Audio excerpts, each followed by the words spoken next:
Yo, what's good? What's good? Yo. All right, so right off the bat, Unique 79 was good with you, fam. The call-in line is open. Area code 516-387-1224. Miles Cunningham in the building. Y'all know what it is with the homie. 1224.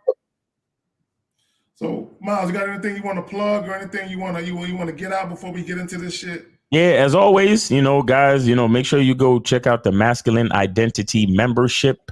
Go to masculineidentitymembership.com.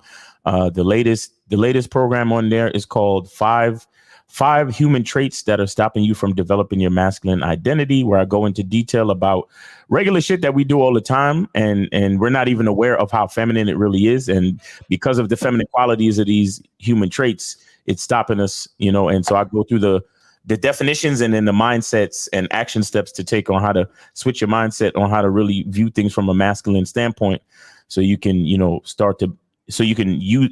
these things to actually build your masculine identity. And then also go to badboymembership.com to check out the Bad Boy Membership, where Mr. Lucario has over 100 different programs on dating, relationships, mindset, confidence, how to talk to chicks, how to flirt, how to vet a woman, certain qualities you got to have as a man, plus the Game Kings documentary is on there. So you could, once you become a member of the Bad Boy Membership, you can stream the Game Kings documentary at any given time. So yeah, man, like I said, masculineidentitymembership.com and badboymembership.com. Make sure y'all go check those out. Appreciate it. There we go. Appreciate that, fam. Real quick, Duke Lux, Derek, Collins Rez. I might have that shit fucked up. Johnny Suave Hollywood, what's up with you? Five Snug Ways, Andrew Taylor. All right, so real quick, okay, y'all see the title. So let me go ahead and plug the joint right quick. Your lack of game is why your sex life sucks. Now, this is what I want guys to understand. I'm not just talking about you single dudes. I'm talking about you dudes that are in relationships or engaged to be married, or you're actually married. Because when it comes to a guy not having a fulfilling sex life, it encompasses all men, regardless of your dealings with whatever woman you're dealing with, whether it's a relationship or not, right? So when I say your lack of game is why your sex life sucks, this is what I want to bestow upon you men. A lot of you men listening right now, you have been conditioned, you have been socially programmed that in order for you to have favorable situations with women, that you're supposed to make the woman the focal point. You're supposed to pedestalize that woman. You're supposed to do whatever it takes to make that woman feel comfortable, to feel at ease with you. And then by virtue of that, somehow, some way, through osmosis, sex is going to happen for you. You were lied to. You were lied to. Okay, my camera fucked it up. Hold on. And you do it millions of times. No, don't fuck up on me now. I like you. Don't fuck up on me now. All right, so this is what I want to tell you guys. Okay, hold on. The camera fucking. All right, the camera moving. All right, hold on. I gotta switch cameras because that motherfucker moving. All right, hold on, real quick. Okay, fuck it. We got to go with the fucked up shit. All right. So this is what I want to tell you guys. I'm gonna hit you with two words: sexual autonomy and dominion. Sexual autonomy and dominion. I'm going to break down what I mean by that, and I'm going to pass it to the homie Miles. But real quick, Peter Moore, new name. I'm not sure if that's Norwegian Chrome. I'm not sure what monetary shit that is. But it's $50, you know what I'm saying? 50, whatever it is. Thank you, K-Zag and Miles, for the real talk. Oh, yeah, it's going to be some real talk today. Thanks. And I'm hoping that we're not trying to change you guys' mind. What we really want to do is open your mind to a new perspective, a new way of thinking. And you can choose to take that path, or you can choose to stay on the path that you own. But if you choose to stay on the path that you own, stop bitching. Deal with what you got to deal with. So again, sexual autonomy and dominion. So when I say your lack of game is why your sex life sucks, we're going to break this shit all the way the fuck down today. So when I say dominion, understand this. Dominion is power, authority, jurisdiction, control, command, and sway. Dominion means the right to govern or rule or determine, right? Power implies possession of ability to wield force, authority, or influence. Let's focus on the word influence, because you cannot control a woman, but you can control what happens in your life once you invite a woman in it. But you cannot control women per se. The problem that a lot of guys have is they use the wrong influence. So, and you touched on this last week. Okay? We talked about resources. Time is a resource. Money is a resource. Status is a resource. Let me also tell you what another resource is. Sexual attraction is a resource. And once you actually have sex with a woman and she enjoys the sex and she's addicted to your dick, that can be used as a resource. Another resource is masculine leadership. Pay attention to what women complain about. Where are the men at? Where are the masculine men at? Where are the leaders at? Masculine leadership encompasses all of that. So that can be used as a resource. Show me a man that gets women in any capacity he gets them in. Show me the resources that he used or the resource that he used to acquire those women. And I'm going to show you a man that either has influence over that woman or he's influenced by that woman. When you use money, you are influenced by the woman.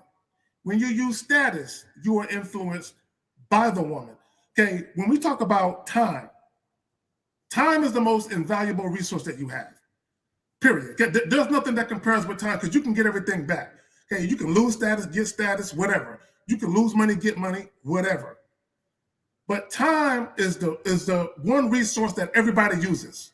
Regardless of how you attract women to you, time is always going to be a resource that's there, right? So guys like us, guys who will actually love ourselves, we value ourselves, we understand that time is our most valuable resource and we don't waste it on women that don't appreciate the resource of sexual attraction and masculine leadership. So if a woman is not sexually attracted to us or she's not willing to fall under our masculine leadership, then we're wasting our time with that woman. Bro, you got it.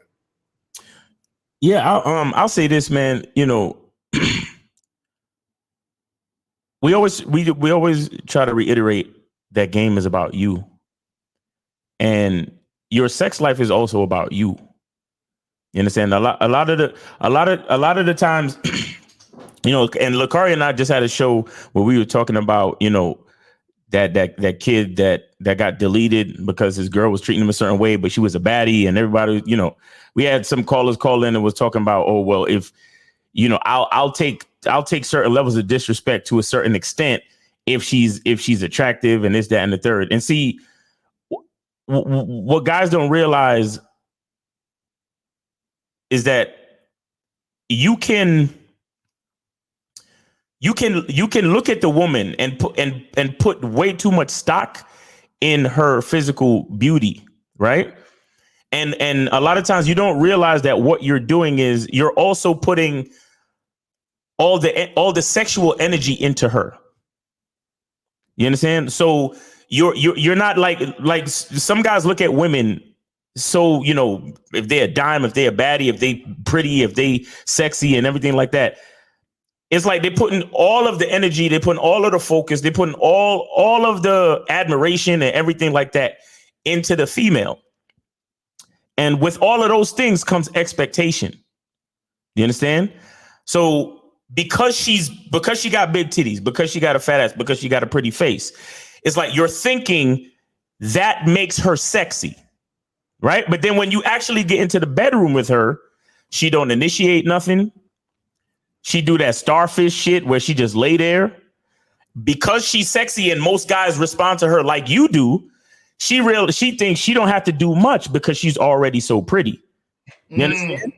Big on that, bro. Yeah. And then what ends up happening is a lot of guys end up having the worst sex they've ever had because it's literally like pulling teeth because the woman sees that you're so attracted to her, she even forgets to show attraction to you. Like she's not even focused on the attraction that she has for you because you're putting it's like an unbalanced scale. There's absolutely no balance within the situation.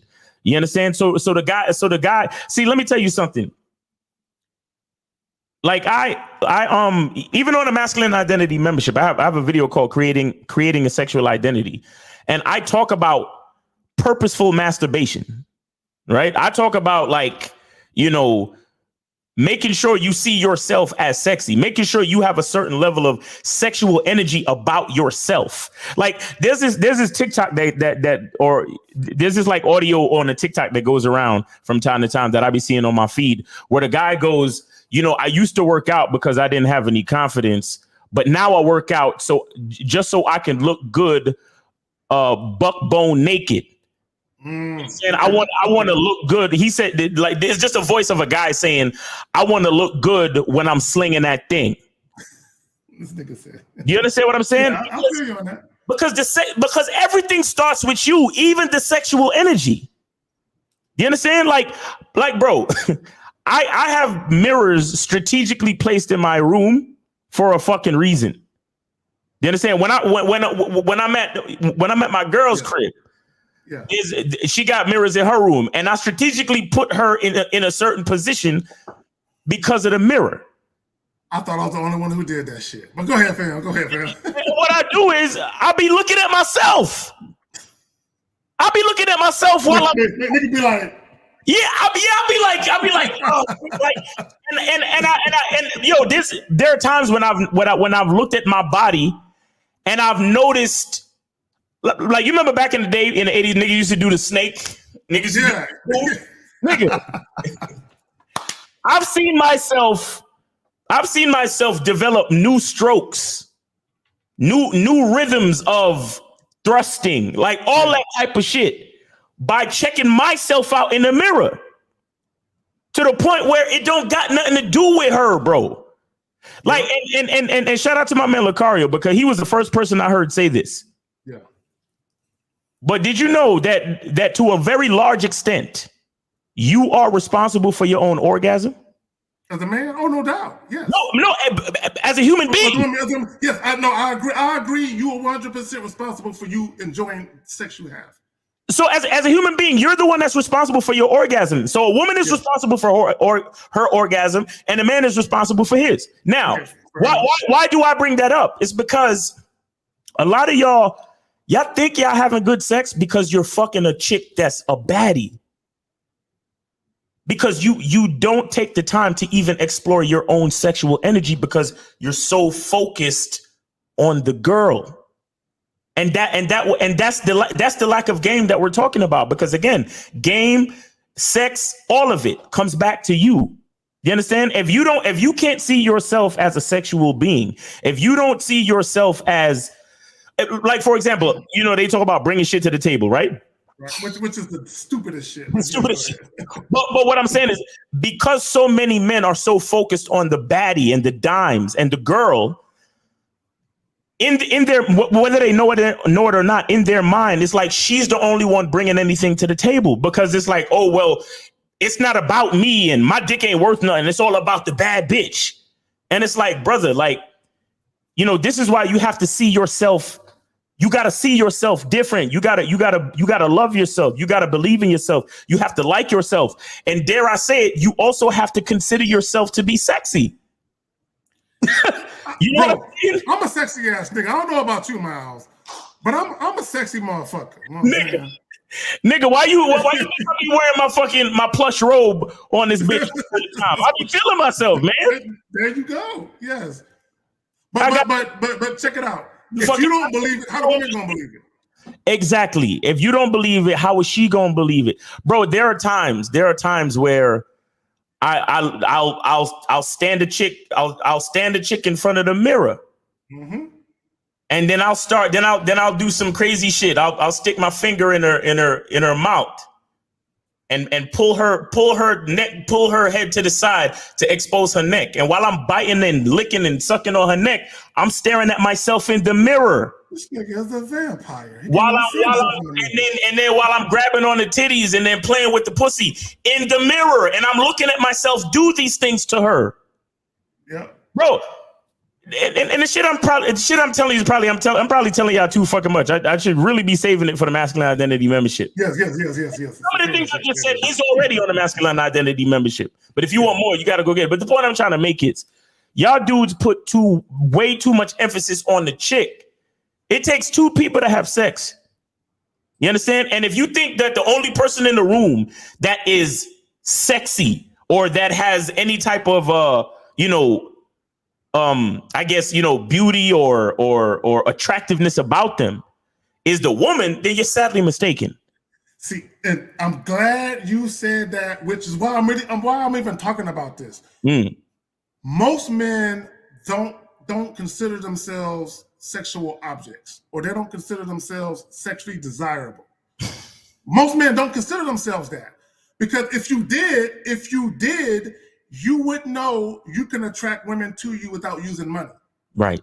If you actually considered yourself or viewed yourself, and if women viewed you as somebody that is sexually desirable. So when I talk about if your sex life sucks, I mean, if your sex life sucks, it's because you lack game. It's because you lack awareness and you lack the knowledge of you. Mm-hmm. Okay, and a lot of guys, and it comes back to what I said in the description of the video. A lot of guys, they make the focal point on women. Right. And the reason why is because guys have been conditioned and programmed by society to say women are special, women are important, and the only way you are important is if you can do something for a woman to show your importance to that woman. Right. But that's a lie. And it's been a lie. It's always been a lie, because if you pay attention to how women behave, women always gravitate to the men they are sexually attracted to. Yep. That's always been the case. Okay, which is why if you pay attention to, and I know you did a video, I think it was yesterday, and you were critiquing a panel with Cruise Season.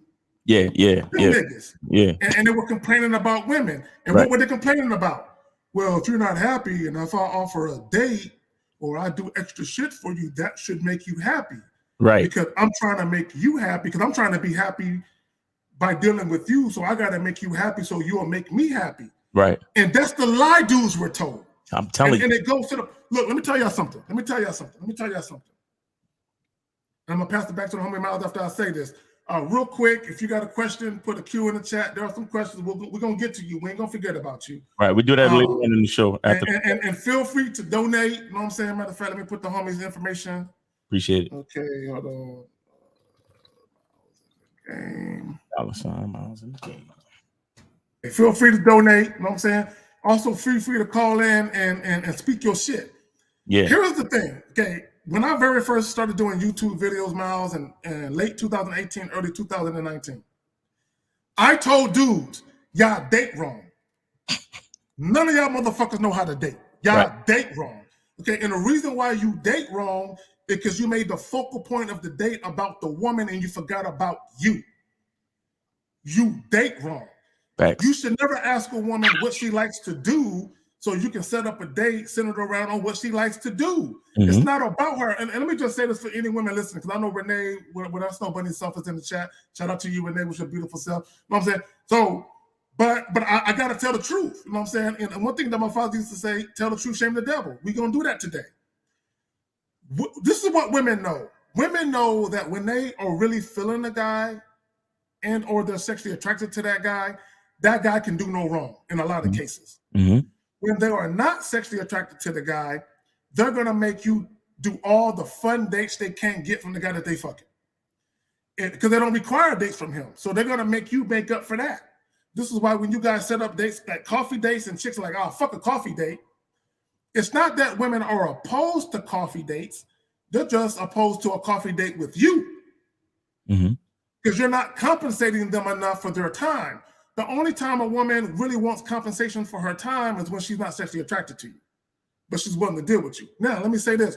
When I say you niggas date wrong, this is how guys set themselves up to end up in sexless marriages, sexless relationships, or situations where the woman is rationing or bartering sex to you. Mm. In the very beginning, okay, this is what guys don't understand, Miles. I know you talk about it. We all talk about it. What you do in the very beginning sets the precedent for things to come later in the future. Facts. Meaning this, if you start off giving women unbridled time to you, meaning you talk to them on the phone for 30 minutes, 45 minutes, hours at a time. Right. You text them all damn day and you do multiple dates.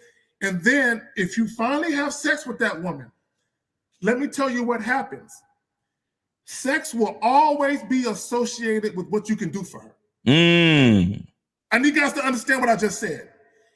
If you introduce a bunch of dates and a bunch of non-sexual time with a woman, when she finally has sex with you, sex with her will always be tied to or associated what you can do for her first. Facts. So literally, if you're in a relationship, date night and sex becomes tied together. Without no date night, there is no sex. Bro, I've literally heard guys say, I'm in a relationship. My woman ain't fucking me. And she's telling me, well, you don't take me out enough.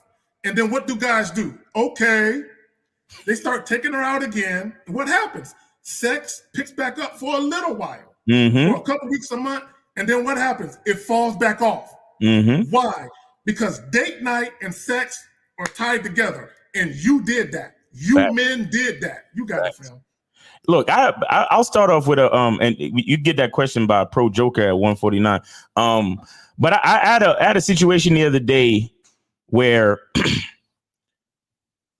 we had the first date and she wasn't down. So cool. You know, I don't press it on the first date, but I let her know second date is going down. You know, so it's up to you if you coming on the second date or not. So boom, she decided to come on the second date. All right, cool. So the second date came and then we smashed. So then I'm setting up the third date. And then I'm putting in my innuendo and everything, letting her know what's about to go down once again. And she's like, oh, I don't know if sex is going to be on the menu the next time I see you. I said, there's something that you need to know. Sex is always on the menu when you come in to see me.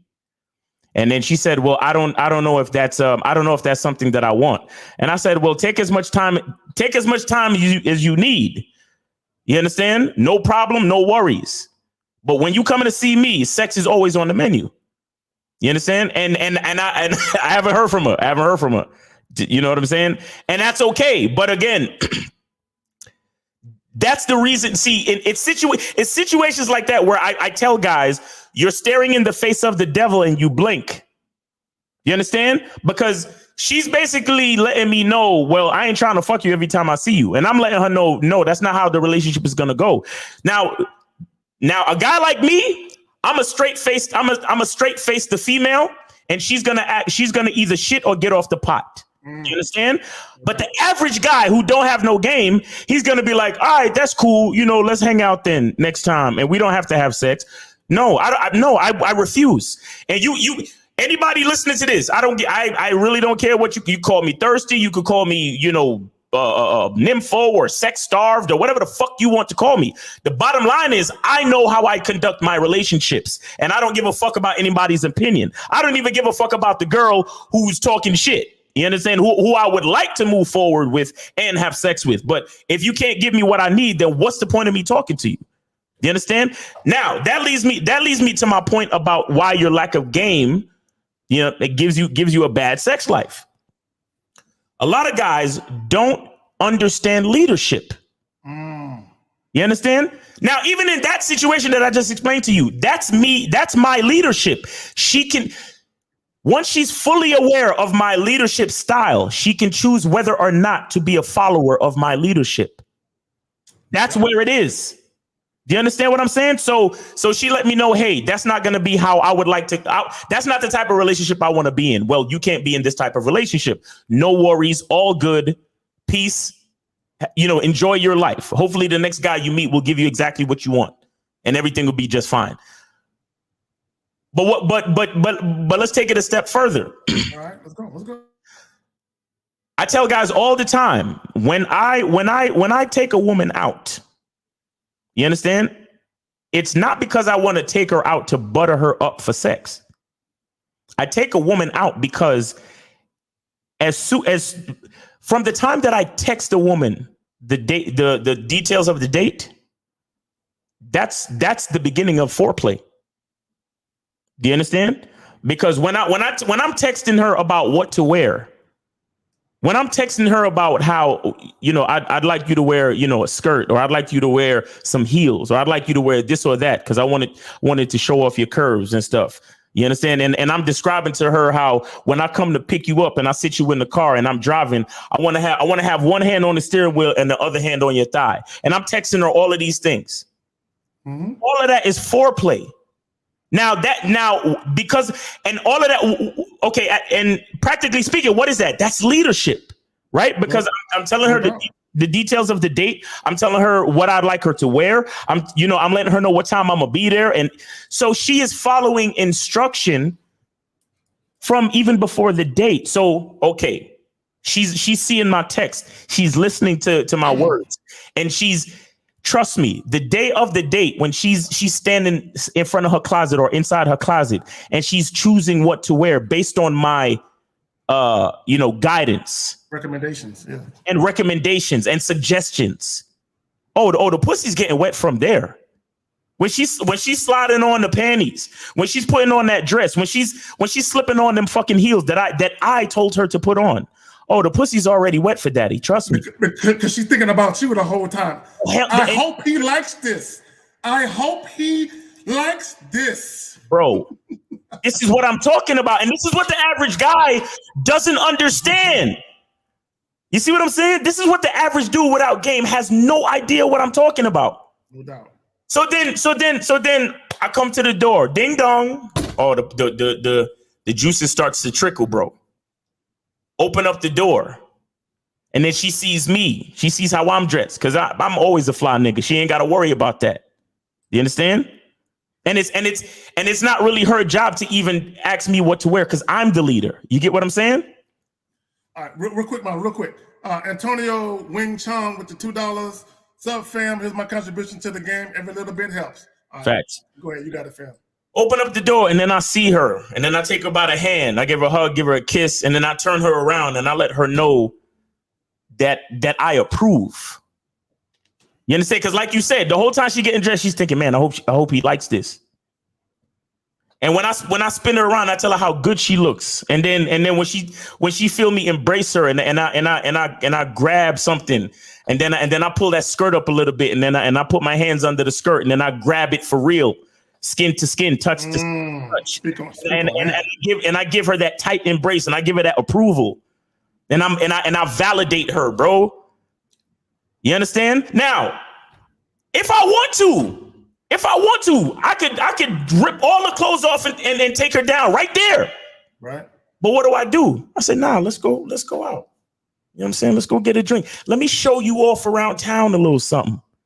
You understand? Because I want to take you places, and I want people to see. This nigga Miles is a tease. He letting the pussy marinate the whole time. He letting the pussy marinate. Like a crop. Hey, Miles, aka Crop Pot, Cunningham. This nigga's a crop pot. No, I'm saying, nigga, why do y'all think on the date I tell you to sit next to your woman instead of on the opposite side? Oh shit! So you could lean over to her and be like, "Yo, them heels I told you to put on, they sexy as fuck. I'm gonna have them shits up by my ears later on, though. You know that dress you put on for me? It got me going crazy." And then I take her hand and I'll be like, "Feel this," and then I take her hand and put it on, bro. This nigga Miles is like the meat fall off the bone type of nigga. That's what I'm saying. Go ahead, do your thing, fam. So, because a lot of you dudes, you're taking a woman on a date because you're like, well, I better take her on her date because I hope she might possibly want to have sex with me later. No, I am literally having sex with her from the time that I texted her the details of the date. That's what they don't understand. It starts here. You already look, Miles. Really, bro. Let me decipher what Miles just said. I already know she wants to fuck, but because I already know, I got it in the back. So I'm just teasing and playing with my food like a lion. You ever see a lion catch a little thing and it just kind of hit it? They're like, I can eat you anytime I want. I got you. You ain't going nowhere. but I'm gonna toy with you for a little while, so that way when I eat it, the meal can be even more tasting to me. You know what I'm saying? Mm-hmm. This is what guys don't understand. And when you on a different level of the game, you have a different level of understanding and awareness. Like I got it. I can hit her anytime I want to. Anytime I want to. But I'm gonna take her out. We're gonna enjoy each other's company, and I'm gonna let her look at me because she's gonna stare at me for a minute. Because you know, like I know, when you have a woman that's sexually attracted to you in your physical presence, she can't help but to look at you and touch. You know what I'm saying I'm gonna let her do all of that. And by the time I get her back to the crib, it's gonna be sopping wet because she's already anticipating the entry.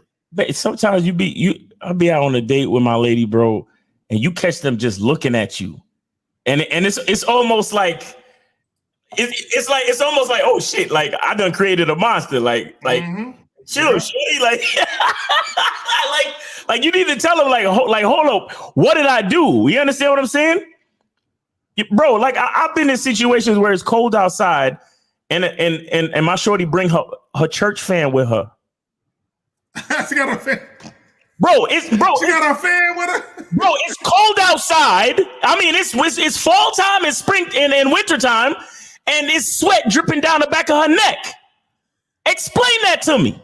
You know what it is. You know what it is. That bro, that anticipation. That anticipation is a motherfucker. You know what I'm saying? Bro, and look, let's just say, all right, even if I'm capping, how would I know to even say all these things? Oh shit, my bad. My phone. All right. Miles, you there? My phone tripping. Even if I'm capping, how would I know the details of everything that I'm saying? You understand what I'm saying? But see, Miles, game recognized game. Because the shit that you talk, I'm like, oh shit, I witnessed that. I experienced that. Exactly. This is why, real quick, and I'm gonna pass it back to my partner Miles. This is why the real Game No Theory panel fuck with each other. We're all different, man. We all handle our shit different. We all run our game different. We don't play games, but we run our game different. But when we listen to each other talk individually, we're like, oh shit, I know what he's talking about. I've been there. I've witnessed that. I've experienced that. This is why we fuck with each other. So to take it to now to take it to the bedroom, you understand? Yeah, no doubt. At that point, after I've already set up the date, I've already, the text was foreplay. The date, I picked her up. I validated the outfit, foreplay. We drove to the spot, foreplay. We had a couple drinks. We probably danced. We probably, flirted. I'm whispering in her ear. All foreplay. Bro, when we get back to the crib, like, what do we like? There's no, well, I wonder if I'm gonna get lucky tonight. No, like, I don't know what that is, bro. Bro, it's a done deal. And then one more thing I'll say is, all of that is game. All of that is you understanding leadership and being a leader to your woman. Now, also when you are in the bedroom, you got to know how to talk. You got to know how to lead. You understand? You got to know how to sometimes, if you know what you're doing, throw her around. Flip her over, tell her or pick her up and walk across the room with her. Oh my, bro, don't do that. Don't fuck around and pick her up. Don't even start in the bedroom, and then throw her over the shoulder, smack the ass, and walk her into. Okay, we got a call. I'm giving y'all too much. So we got 862, you're on live with K Zagging and Miles on the Manhood is a Skill Set Show. Let's get your name, age, your city. What's up? 862 there, Jersey, what's going on, man? What's up? What's going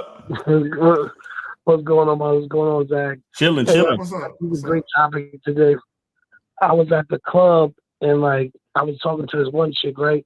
So how I went real quick was I introduced myself. She started to give me the eye and everything.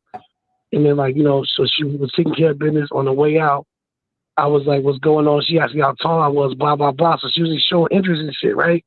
So I'm like, oh, what's going on? I'm interested. What you finna do? Type shit. Let's link up. You know what I mean? And then she hit me with the so just like that, I guess I was being direct with her, trying to hook up with her. And she said, "Oh, so you don't want to be friends first?" Oh And I God. felt like, Okay. Hold on, real quick. Hold on, real quick. Okay, I gotta stop you right there. the devil and not blinking. I'm Hold like, on. I was about to bitch out, Miles, and I'm like, nah, fuck that. I'm like, nah, I don't want to be your friend like that. No, caller. Hold on, caller. Listen. And I don't mean to cut you off, but I mean to cut you off. So the fact that she asked you how tall you were, that was a red flag that her interest wasn't real. Facts. Because a woman who's attracted to you, Okay. hold on, listen. Okay, I need for everybody to understand what I'm about to say. When a woman is sexually attracted to you, she doesn't have qualifying questions. Real shit. When a woman is not sexually attracted to you, she is trying to struggle to find a reason to even fuck with you. Exactly. Which is why she's asking you questions. Exactly. So her asking you how tall you are is not an indictment or an indication that she will be attracted to you because you are the requisite height. She's just trying to find a reason to fuck with you. Right. So when the women start asking you questions like that, understand. Look, caller, I'm gonna hit you with something. Okay, I want you to, and I had a consultation earlier this morning, and I talked to the young man about this. The operative word is compatibility. Mm-hmm. When you're compatible with somebody, that means you exist in harmony without conflict. You exist in harmony without conflict. When a woman starts asking you shit, that means there's already no harmony because she's trying to find a reason to deal with you. There's no harmony because if there was harmony, she would just deal with you. You feel what I'm saying? Wow, that's crazy. Actually, that makes a lot of sense. Now let me ask you, caller. Were you ready to lead a spot and go smash, or what? What was your plan? Yeah. I had a little spot at my homeboy's place where I could take chicks whenever on some spur of the moment shit. Yeah. Okay. So when you said she was showing you interest, why you ain't like motivate her to leave with you? You know what it was? I was trying to get. She started to hit me with the questions. She started hitting me with the, exactly. You just want to be friends. Exactly. Yeah. Exactly. Mm-hmm. But I heard you earlier say that she was giving you flavor though. You thought she was giving you flavor. What made you think that exactly? Yeah, I was. I did. What made you think that? I thought she was interested because she was asking about my height. And she was looking at me. Okay, all right. So so that was your that was your teachable moment then. When right. K-Zaggin laid it out perfectly. When a woman is asking you qualifying questions, that's a clear indicator that she's not really that interested. You understand? So because if she was really that interested, all you would have had to do was say, "Yo, let's get out of here." You understand? Yo, come this way. Take her by the hand and lead a spot. And she would have won. It's really that simple. You understand? It's that simple. Man, that's crazy. Yeah, I appreciate that. Yeah, that's game right there. All right, bro. But hold on real quick. Caller, you have been conditioned, like a lot of guys listening right now, y'all have been conditioned that you have to make a woman feel comfortable, that you have to build rapport, that you have to be a likable man for a woman to want to fuck you. A woman don't have to like you to want to fuck you. Mm-hmm. And also, a woman doesn't even have to respect you to want to fuck you. Okay, I think I have to understand that. Let me say that shit again for you guys in the back. A woman does not have to like you personally to want to fuck you, and she doesn't have to respect you to want to fuck you. All she has to be is sexually attracted to you. All right. Bam. Did you have another question? Do you have another question or anything? Okay. So say like for example, like you're trying to get a chick to the crib. I remember, Miles, you told me the man has to leave the situation. So should I be direct as possible from the jump? But because sometimes should I do it naturally or should I just get right to it? Like, do I need some tact? Do I need to? Give me an example of what you're talking about. So say like I'm talking to a chick, right, and then the vibe feels good, and I want to be like, yo, let's go to my spot and shit. Do I just bring that shit up at the jump when I just like meeting the chick, or should I just like guide the situation and see and do it like that? Well, when you say the vibe is good, what do you mean when you say the vibe is good? Because if the vibe is good, then it should happen. It should happen naturally. If the vibe is good, then you should be able to be like, yo, let's bounce. Yep. So when you say the vibe is good, what do you mean? Let me just say this real quick for everybody listening. A lot of y'all niggas think that just because a woman is willing to have a conversation with you, that there's a good vibe. If the vibe is really good, my nigga, if the vibe is really fucking good, you should know whether or not you could pull a bitch back to wherever you trying to pull it to. There should be no question. Don't just because a bitch is being polite don't mean the vibe is good, homie. Y'all the type speak on that nigga. Speak on that shit. Y'all the type of niggas that'll get fooled by a bitch that work at Hooters. Y'all the type of niggas that'll get fooled by the bitch serving you hookah at the sports bar because she's wearing a skimpy dress and she's being nice to you. You think, oh, the vibe is good. That's not a good vibe, bro. That is her being polite because she's doing her job. Or if it's a bitch at the club, that is her being polite because she possibly wants you to get her a drink or some dumb shit like that. Let me tell you something. Let me tell you what's a good vibe. A good vibe is when you move in close and she move in closer. A good vibe is when you put your arm around her and she put her arm around you. A good vibe is when you move in to smell on her neck and then you kiss on her neck and then she move in closer and start touching on you. That's a good vibe, nigga. There we go. There we go. Please stop mistaking a bitch being polite for a good vibe. That's what we talking about. Yep, you're right. Come on, man. A lot of y'all dudes out there, it's like just because a bitch smile or act cool or act polite is like, the connection was awesome. There was a lot of chemistry between us. No, there wasn't. No, there wasn't. Because when you tried to touch her, when you tried to fucking touch her, she pulled back. You understand? That tells you every. I'm glad you said that, Miles. Look, caller. Check this out. I got a simple task for you.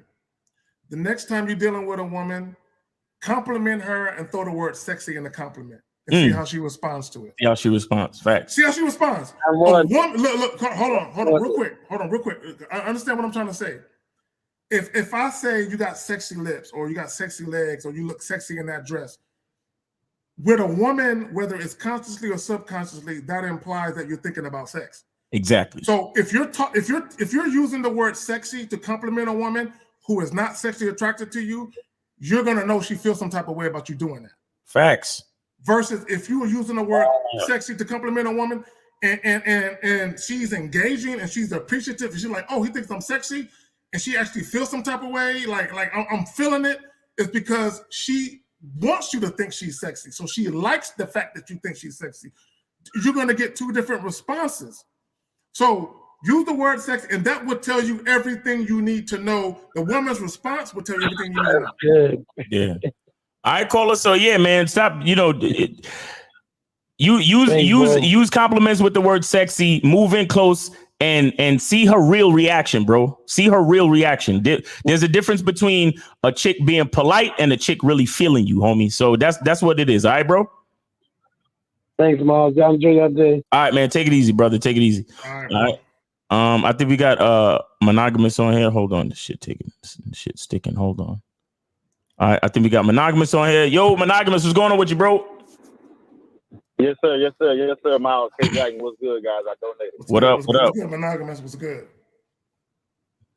Yeah, man, chilling, man. Miles, all I want to do is what you were saying, and I know you were just basically being sarcastic about if I was lying or capping. I know you're not lying or capping because I have a testimony that is very, very similar to what you're talking about. Right. And I ain't gonna lie, guys.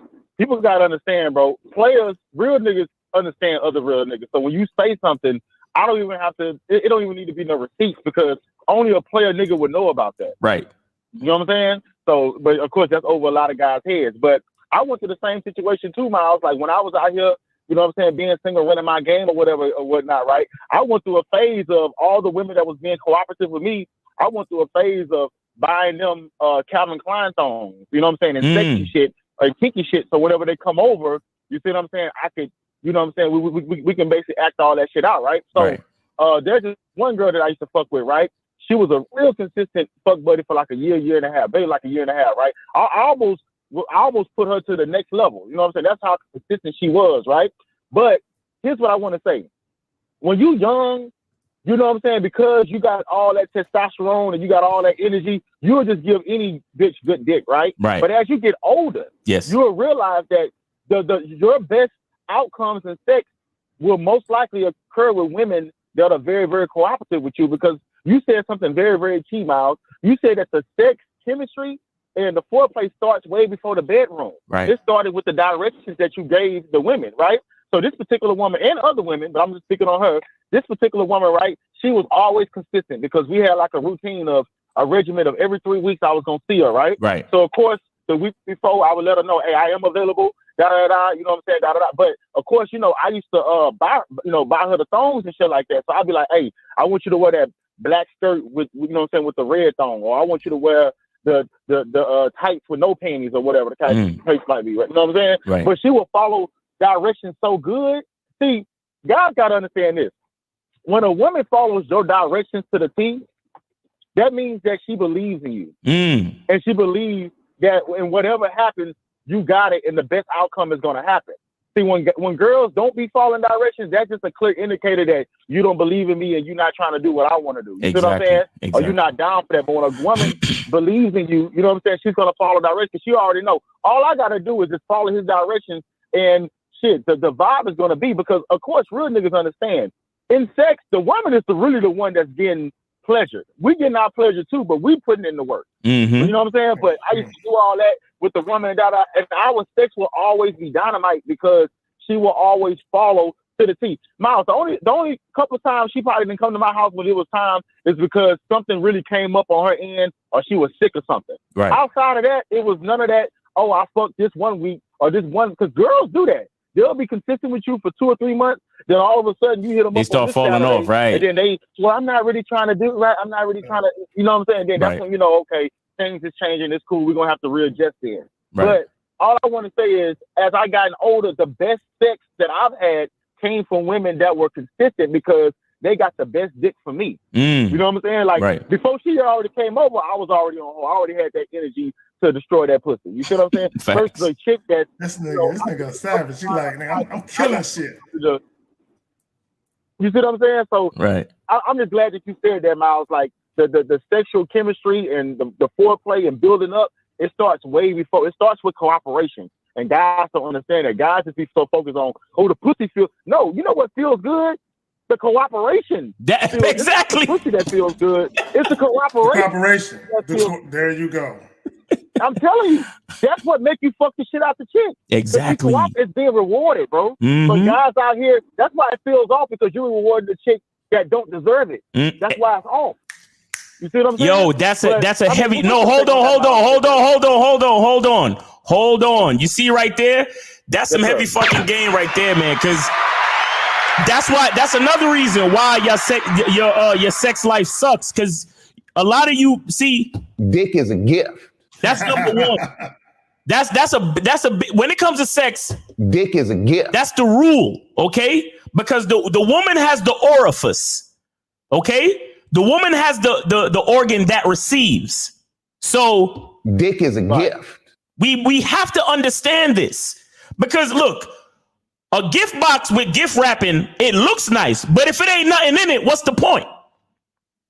You understand what I'm saying? Right. Speak on it. So what you just said was very important. There's a lot of guys out here. His call just dropped for some reason. But anyway, I got a lot of shit in my brain. Monogamous. You probably have to go, but call back if you want to. I told you I still be stuttering from time to time. But anyway, a lot of guys out there, the reason why your sex life sucks is because you are rewarding these chicks who don't fucking deserve it. You understand that, Miles? Let me bring him back. Look, a lot of these chicks who are getting sex from you, they don't deserve it. And monogamous. I want you to expand on that a little bit if you can, about these dudes out here giving dick to chicks that don't really deserve it. Yeah, all right, bro. Put it like this, bro.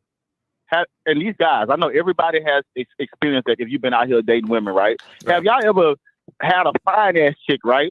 Or a chick with a big booty and you just wanted to fuck her that much, right? But she put you through all these ups and downs, right? do this or that, being inconsistent, and you finally have the opportunity to get it, but then when you inside of it, in your mind, you like, bro, it don't even feel that good, bro. Right. Like it's not even. I don't even entertain that. Hold on, real quick. I don't even let my dick even touch her pussy lips. I don't even entertain that because I look. Hold on, real quick, monogamous, real quick. I'm so turned off that I had to jump through hurdles. I don't even want it no more. Right. You know what I'm saying? I'm so but the average guy is not turned off. The average guy is like, I still got a chance. I still got a chance. I still got a chance. Right. For me, like real quick, monogamous. Okay, I didn't mean to cut you off, but I meant to cut you off. Okay, so I'll give you an example. I had a job years ago, right, where I knew two dudes. Two dudes were smashing this one chick.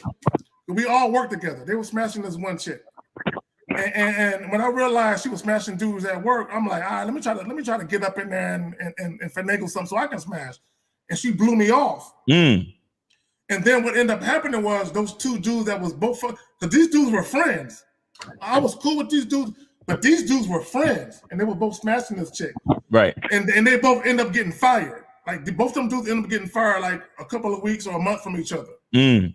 And then once they got fired, then she came to me on some, so what's up? So it was almost on some like, my work dick is gone. Would you be my new work dick? Right. And she came to me. I'm like, I don't even want to fuck you no more. Oh. You know what I'm saying? I don't even want to fuck. I'm like, I'm not interested. Good luck to you. Good. Okay, good luck to you. And the reason why, because I saw firsthand, and I knew, and she didn't know, but I knew the dudes that was fucking her. Mm-hmm. And then once them dudes was gone, she was like, I have no more work dick. Here. Come on now. Come on. I'm going to go ahead and let you be batter up next. Right. And I'm like, oh, you don't put me on the back burner? No, hell no. My dick ain't second tier dick. My dick is prime dick. You know what I'm saying? So if you put my dick on second tier, I don't even want to fuck with you no more. Right. So even though she wanted to fuck, I didn't want to fuck her after that. Okay. And so the point I'm trying to make is, and I wasn't mad at her. I want you guys to understand what I'm saying. Mm. I was not mad at her. Right. Because I knew details about what was happening that she didn't know that I knew. Right. I'm like, I don't even want to fuck you. Good luck to you. How old were you at the time? I was in my 20s. You was in your 20s. Yeah, I'll be honest. When I was that young, I used to let bitches put me through a couple of hoops and I would still try to smash. So I could understand what Monogamous was saying. But go ahead, Monogamous. Oh, yes, sir. And also, I'm glad you said that, K-Zag, but just for both of y'all, can I really just give some really deep games to everybody else? And here's what this is why I be, mad at guys or disappointed in guys when they put all this emphasis towards a baddie or a 10 or a 9 or whatever the case may be, right? Right. See, Miles, I'm going to be honest. I don't mind messing with a 6 or a 7 or a 8 or even a 5, right? And for example, that one chick that I was talking about, right? Maybe from the face, she wasn't all that, and that's cool because she had a banging ass body. Mm-hmm. And I saw that because sometimes as a player, you can see things that you don't see. See, guys don't understand that some of these 6s and 7s haven't really tapped into themselves wholly yet. Right. But if you have a guy that comes in their life and that shows them that, baby, you do got a sexy side. Matter of fact, let me help you show it. By the time you do stop fucking with her, she's on a whole different level. That's a fact. You see what I'm saying? That's a big fact. So guys don't understand that. Guys always want a girl that's already a finished product, but sometimes you could be a guy that can actually help that girl put in that work to become a finished product. You know what I'm saying? But guys don't understand that. They put so much emphasis on a 10 when a 10 ain't shit. You see what I'm saying? A 10 is just as bad as a 6. Exactly. You see what I'm saying? And a 6 is just as bad as a 10. But guys don't understand that. But that's all I wanted to say, guys. Y'all thank y'all really for the opportunity. Yes, sir. Appreciate you, man. Appreciate you. Be safe out there. And this is what I would say on top of what Monogamous was saying. Either a woman is attracted to me or she not. Right. Either I'm feeling the way she look or I don't. I'm not one of those dudes where I break down. She's a 6, 7, 8, or 9. Exactly. I don't give a fuck about none of that. Right. Either I like the way she look or I don't. Exactly. It's really that simple. The problem with the modern male is they want validation from other men that their choice in women is right and exact. Exactly. Like, yeah, I chose right? Yeah, she cute, right? Yeah. You think so? That's why they be asking their boys, man. Like I've literally heard guys say, if my boys don't think she cute, I can't fuck with her. And I'm like, you niggas. You know what I'm saying? But Miles, this is the problem. They have no masculine identity. Exactly. Because if they did, they wouldn't care. Mm-hmm. Because I could tell you can show me a picture right now of a chick, Miles, and I could be like, man, she a little chunky, I ain't really feeling her. You'd be like, nigga, I don't give a fuck how you feel, nigga. I'm saying I'm fucking with her. I don't give a. I mean, we cool, but nigga, fuck what you talking about, K-Zach. I'm fucking with her. You know what I'm saying? And the average guy don't have that type of mentality though. Mm-hmm. Because the average guy is so weak, and he wants to be recognized for something. And guys are so weak, they want to be recognized for a bitch they chose.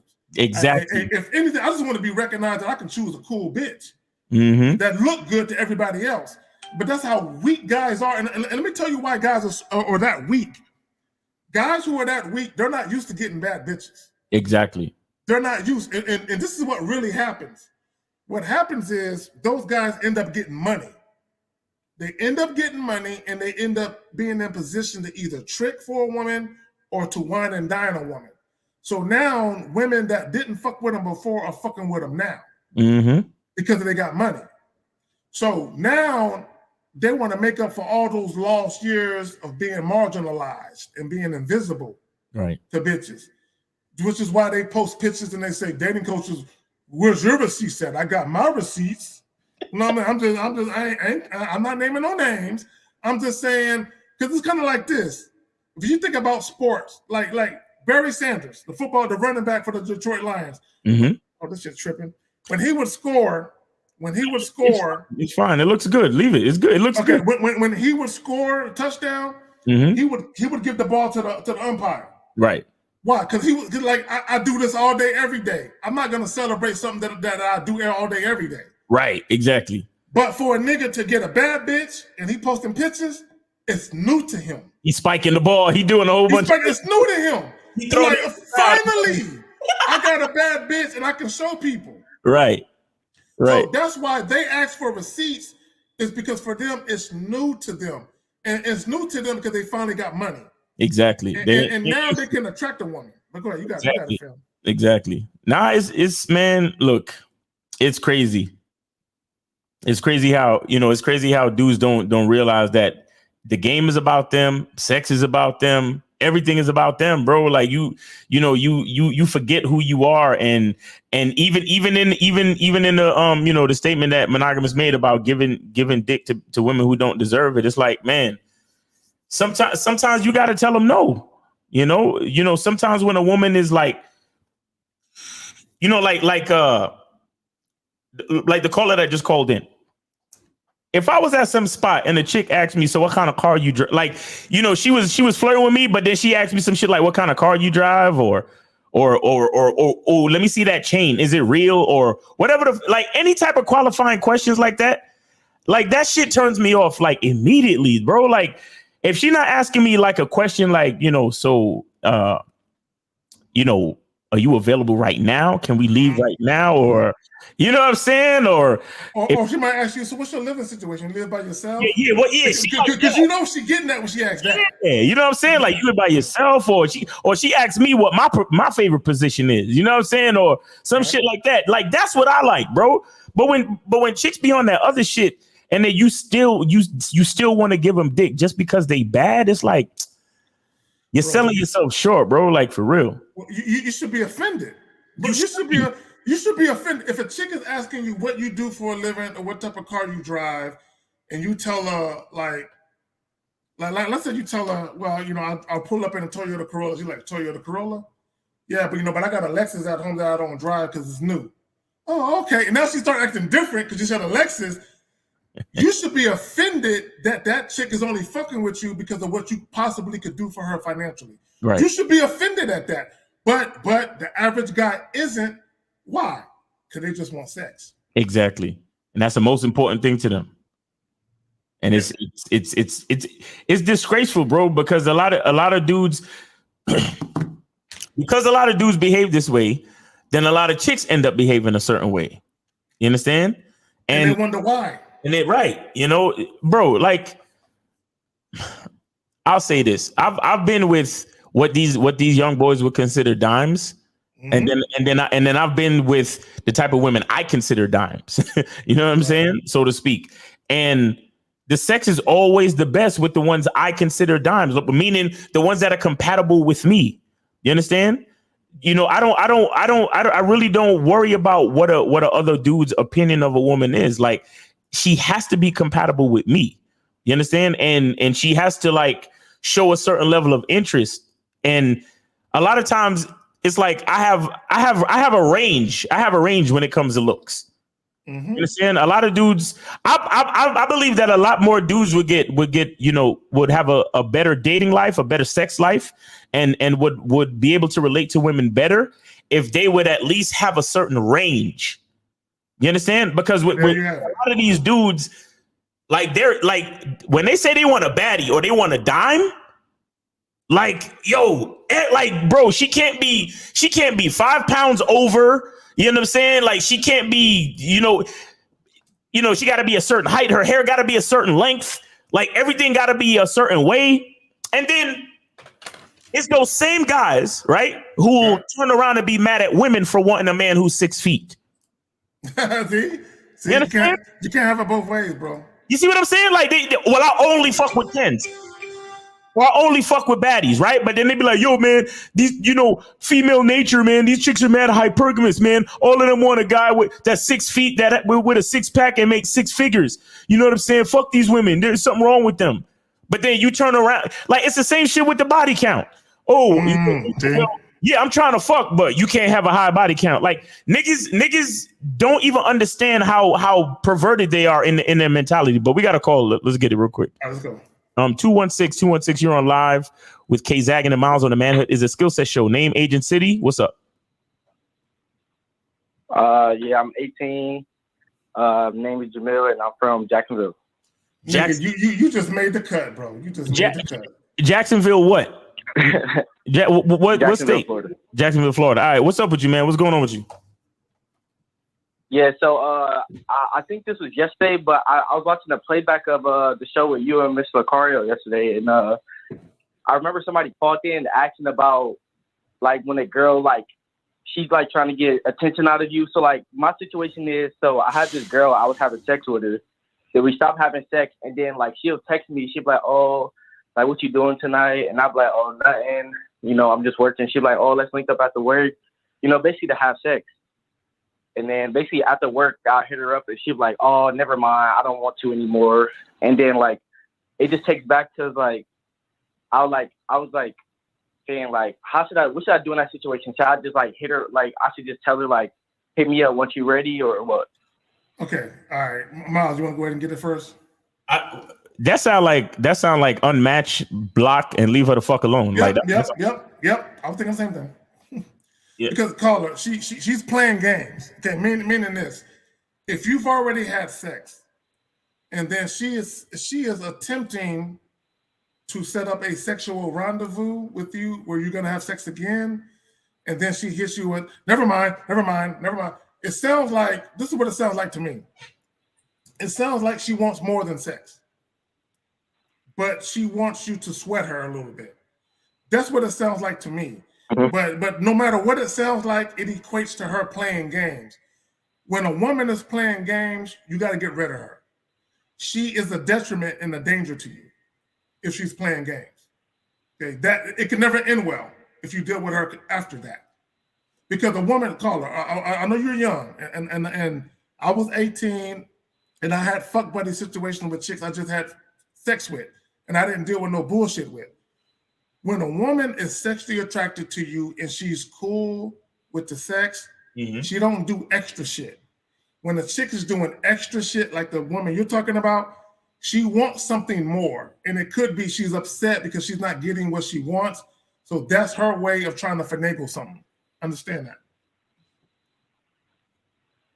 Yeah. So previously I had one when I was dealing with her for like a year. Like, we'll be like having sex, you know, and like she was basically asking, what are we? Like, she'll keep asking that. But like I'll like push it off and I'll say, yeah, let's just enjoy the moment right now. I'll be telling her that, you know, and then eventually like we just stop talking and stop having sex.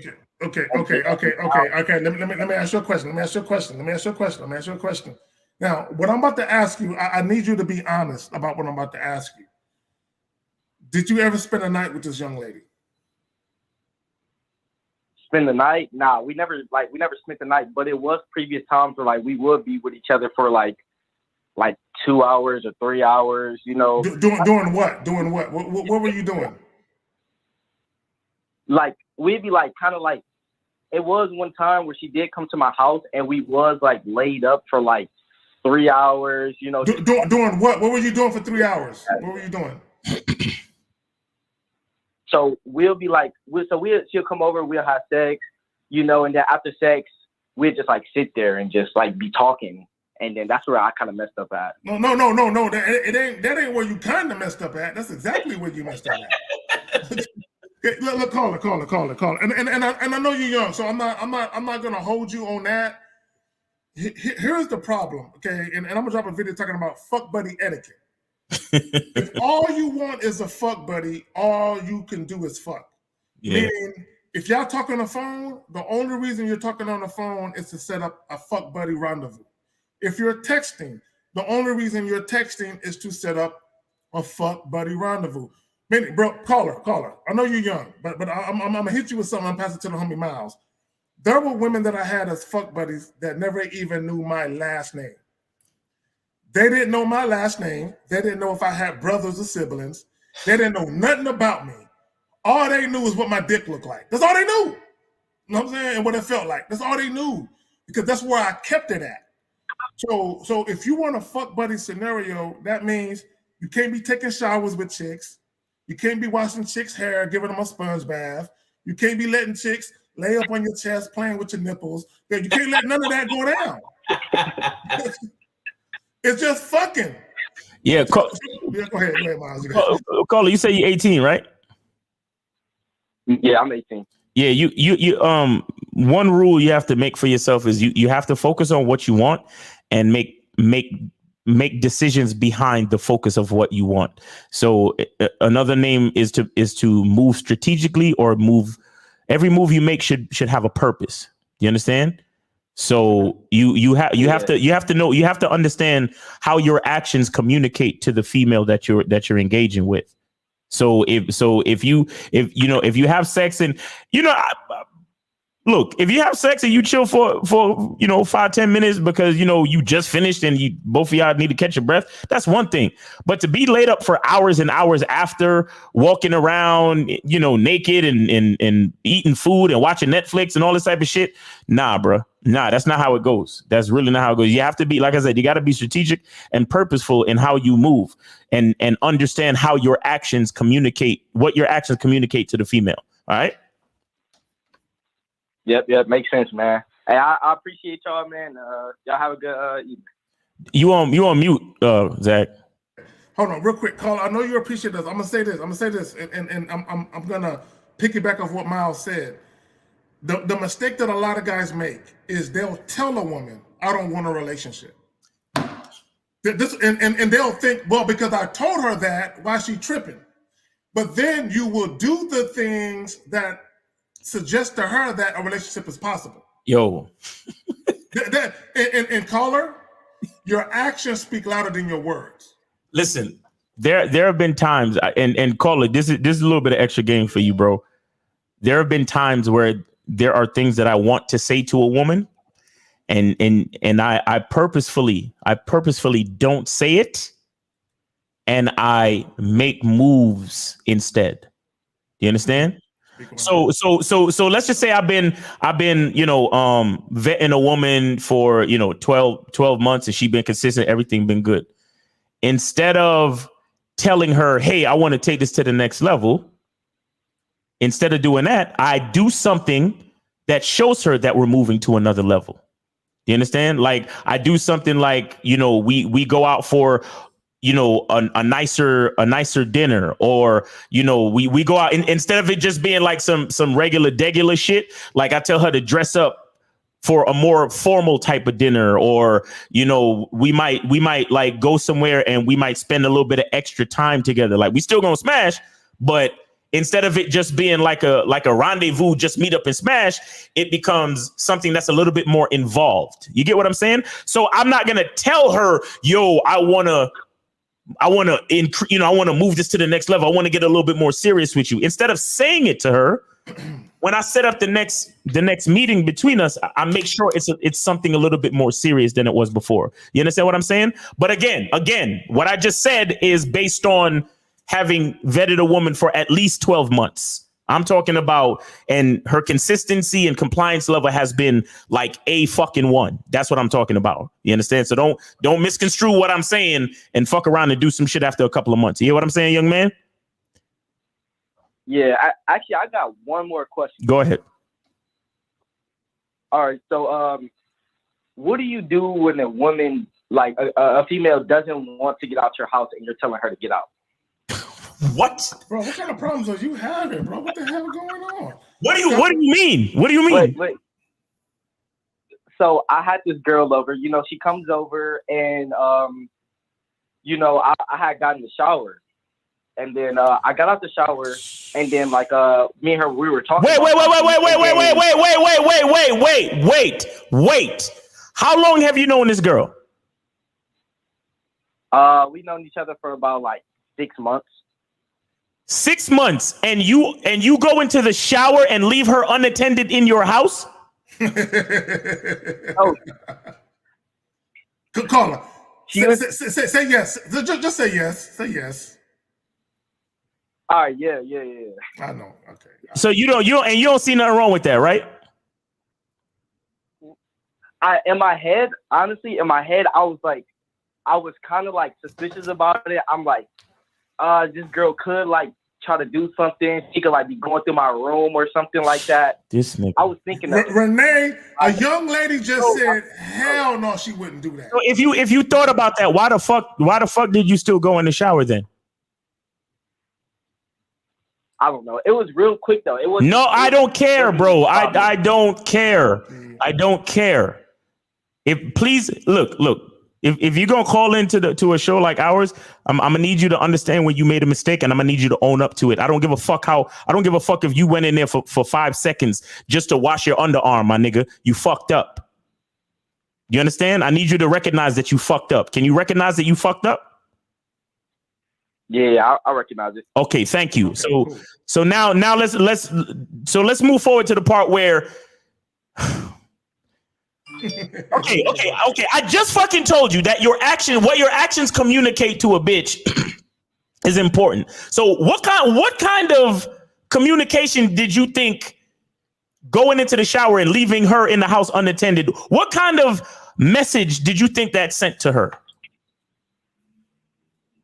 That probably sends to her oh, he's super comfortable with me. Yeah, and that you trust her.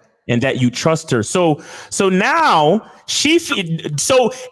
remember, I tell you guys this all the time. A woman is following your lead, whether you or she knows it or not. So you going in the shower, leaving her in your space unattended. And shout out to Bruce Leroy for the $2 super chat.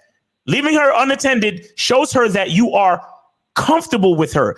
And not only that you're comfortable, but she has, understand this.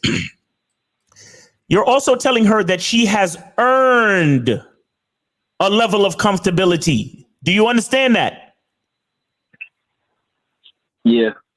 So now if she feels that she has earned, not only has she earned it, but she's also entitled to being comfortable in your space. So now, if a bitch is comfortable in your space and you're trying to tell her to get the fuck out, what might she say to you? No, that's the only thing she probably would say. Exactly. Exactly. So, but also, do you understand the answer to your question? Well, the question was kind of different. She I told her to stop saying something, and she kept on saying it. So I said, all right. Okay, stop. Okay, call it. Stop. I'm gonna help you out. The reason why she kept saying it, and this is the see, I tell you guys, when you guys pedestalize women and you pedestalize sex, and a woman thinks she can look, call her. I'm gonna help you out. Were you and this woman already having sex? Yes or no? Yeah, we had sex many times before that. Okay. Did you ever take her out on any dates? Nah, we never been out on a date, only for sex. She only. Okay, cool. All right, cool. See, and this is what guys gonna think. Well, if it's only for sex, it's cool. Okay. Was there ever a time where she gave you an ultimatum to meet her for sex, and then you met that ultimatum? Like, oh, I can't do this. So if you want to have sex, you got to fuck me on this day or this time. Did that ever happen? Nah, it was always whenever you're free, then come.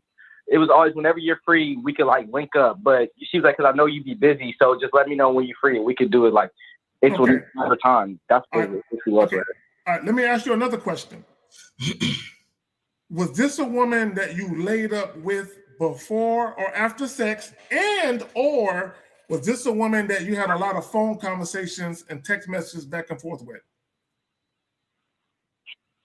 I never text her that much. It's only when I want to link up with her. I never get on the phone with her unless it's only like to link up with her, and I have after sex stayed up with her. Okay, see that. Okay, look. Okay, see, and it goes to what I'm trying to say. This is what guys have to understand, and I refer to it as inadvertent behavior. When a woman is around you enough, right, and you're not fucking. See, if you're, that's why I tell guys, call it now. People, what I'm about to say, when you have sex with a woman, and you're done, it doesn't matter if she's done or not. When you're done, you get the fuck up. You don't lay in the bed. You immediately get the fuck up out the bed, and you stand in the middle of the room. Hey, yo, if you want to wash yourself in the bathroom, there's a washcloth, there's whatever, and you never get back in the bed with her.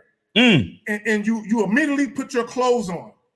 Okay, you ain't got to get completely dressed. You can put on, some shorts or some lounge pants and whatever. But you immediately put something on. And what you're doing with your action is you letting her know the dick is off. It's cut off. No more dick for you.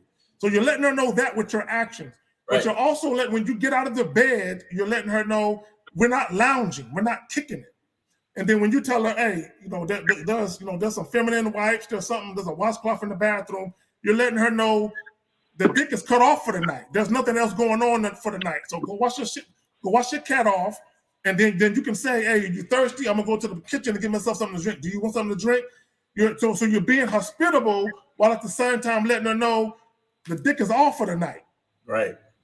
And then when you're done, because this is what women will do, they will immediately understand what you're doing. Like, all right. And then they will get dressed. And then as soon as you get dressed, you walk into the door and you be like, hey, this shit was fun. Let's do this shit next week. Hey, be safe going home. Text me and let me know you made it home safe. And you're dismissing her with respect. That's what the fuck you're doing. But you do what most guys do. I just can't fuck her and dismiss her. I at least gotta lay up and make her feel good and make her feel like it's all right.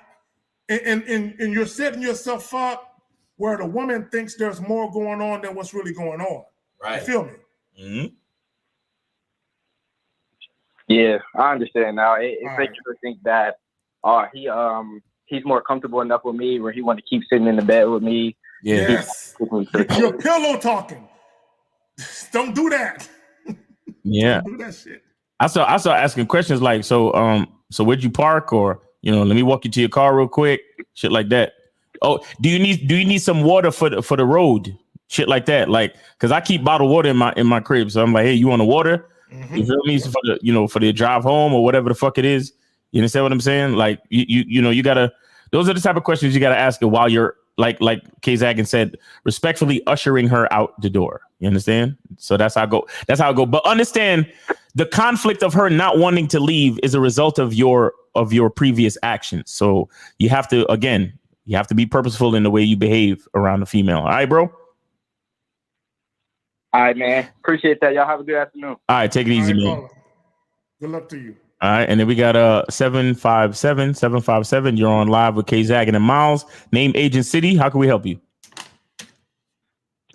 Yo, yes, sir. My name's Shaquan. I'm 24 from Norfolk, Virginia. Norfolk, Virginia, 24. All right. Virginia. Shit. All right. Go ahead, fam. Go ahead. Do your thing. Yeah, so I was gonna ask, is there any point like going out clubbing and all that stuff if you just learning game or just starting to build up your game? Okay. Hold on, real quick before you get into it. Okay, I want to make sure that people understand because you said running game. I don't like that terminology because it suggests that you're playing games. Are you talking about just having game and know how to deal with women? Or are you talking about trying to play and trick women into shit? No, I said building game, like learning game, not running game. All right, cool. I just, Mal, I'm gonna let you take it. I just want to make sure that we was on the same understanding. You said it. Is there any point in going out and clubbing? Like going on the weekends, if you know your game this week or you don't have any game and you're just learning it. But listen, Like, but how do you? But the question is, how do you plan to build your game? Okay, let me ask you something. If you trying to increase your basketball skills, right?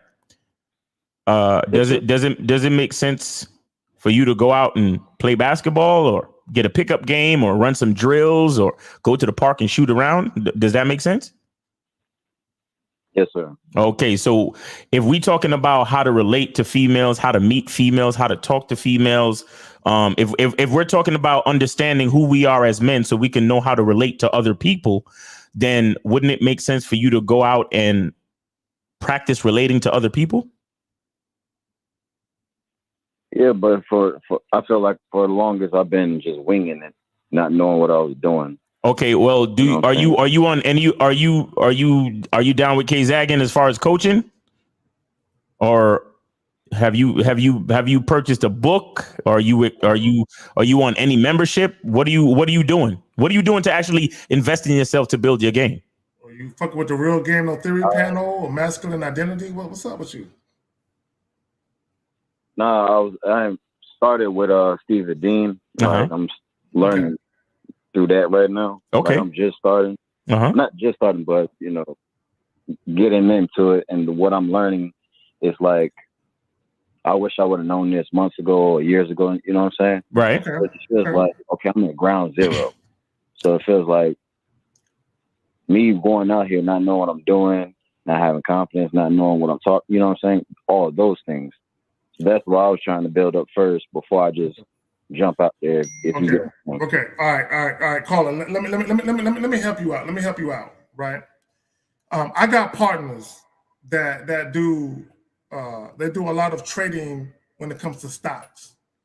Right. You familiar with stocks, right? Yes, right. Sir. I know a lot of guys that do trading when it comes to stocks, and they make a good living. They make good money off of stock trading. And they will tell you about penny stocks. And I know Miles does stocks. I know you probably know about penny stocks. And you know what stocks that you don't fuck with. You know stocks that you trade, and then you make your little cash, and then you dump them.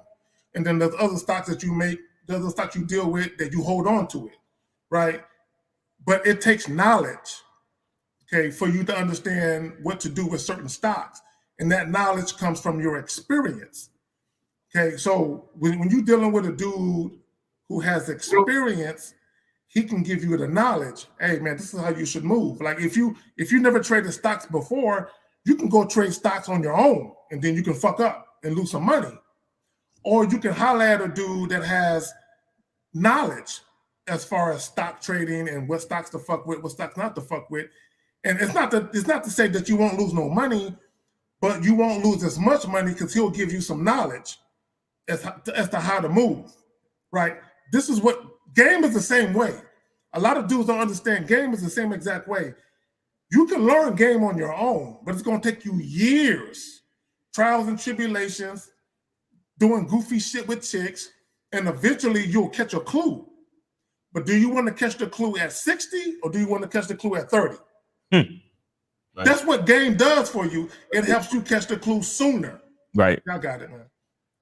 But let me ask you, what is it you want out of life? What is you know? What is it I want out of life? Yeah, what you want? So,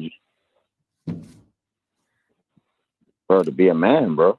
And stop being clueless, stop being ignorant, and like the average male and shit. Okay. How old are you again? I'm sorry. How old are you again? 24. 24. Okay. So 24. what about you make you feel like you're the average male?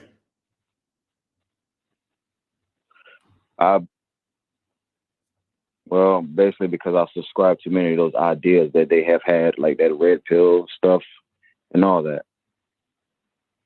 But I also feel like I'm not getting where I want. I'm not getting the things I want. You know what I'm saying? Like, far as not knowing how to move, you know, that typical stuff. You just said a whole lot of stuff just now, but you really didn't say anything. Yes, you said a whole lot of stuff just now, a lot of words you said, but I didn't hear anything specific from anything out your mouth just now. I'm asking you what you want out of life, bro. What do you want from women? What do you want from yourself? What do you want out of life? What are your goals? What do you want for yourself? Can you give me like 3 specific things that you want for yourself? Respect for myself. So you don't respect yourself? Honestly, not as much as I really want to. That's what I'm trying to build up. Okay. All right. Give me number 2. How to deal with women, talk to women, have, stuff like that. How to deal with women? What? How to get women. How to get women. So you want to be able to interact with women socially and get them to follow your program. Yes, that. Okay. And what's number 3? And to actually just live happily, bro. Just live freely. Stop worrying about dumb shit. Stop just be a man. Okay, so live life as an actual masculine man, not a weak one. Not a weak one. Okay. Well, yes.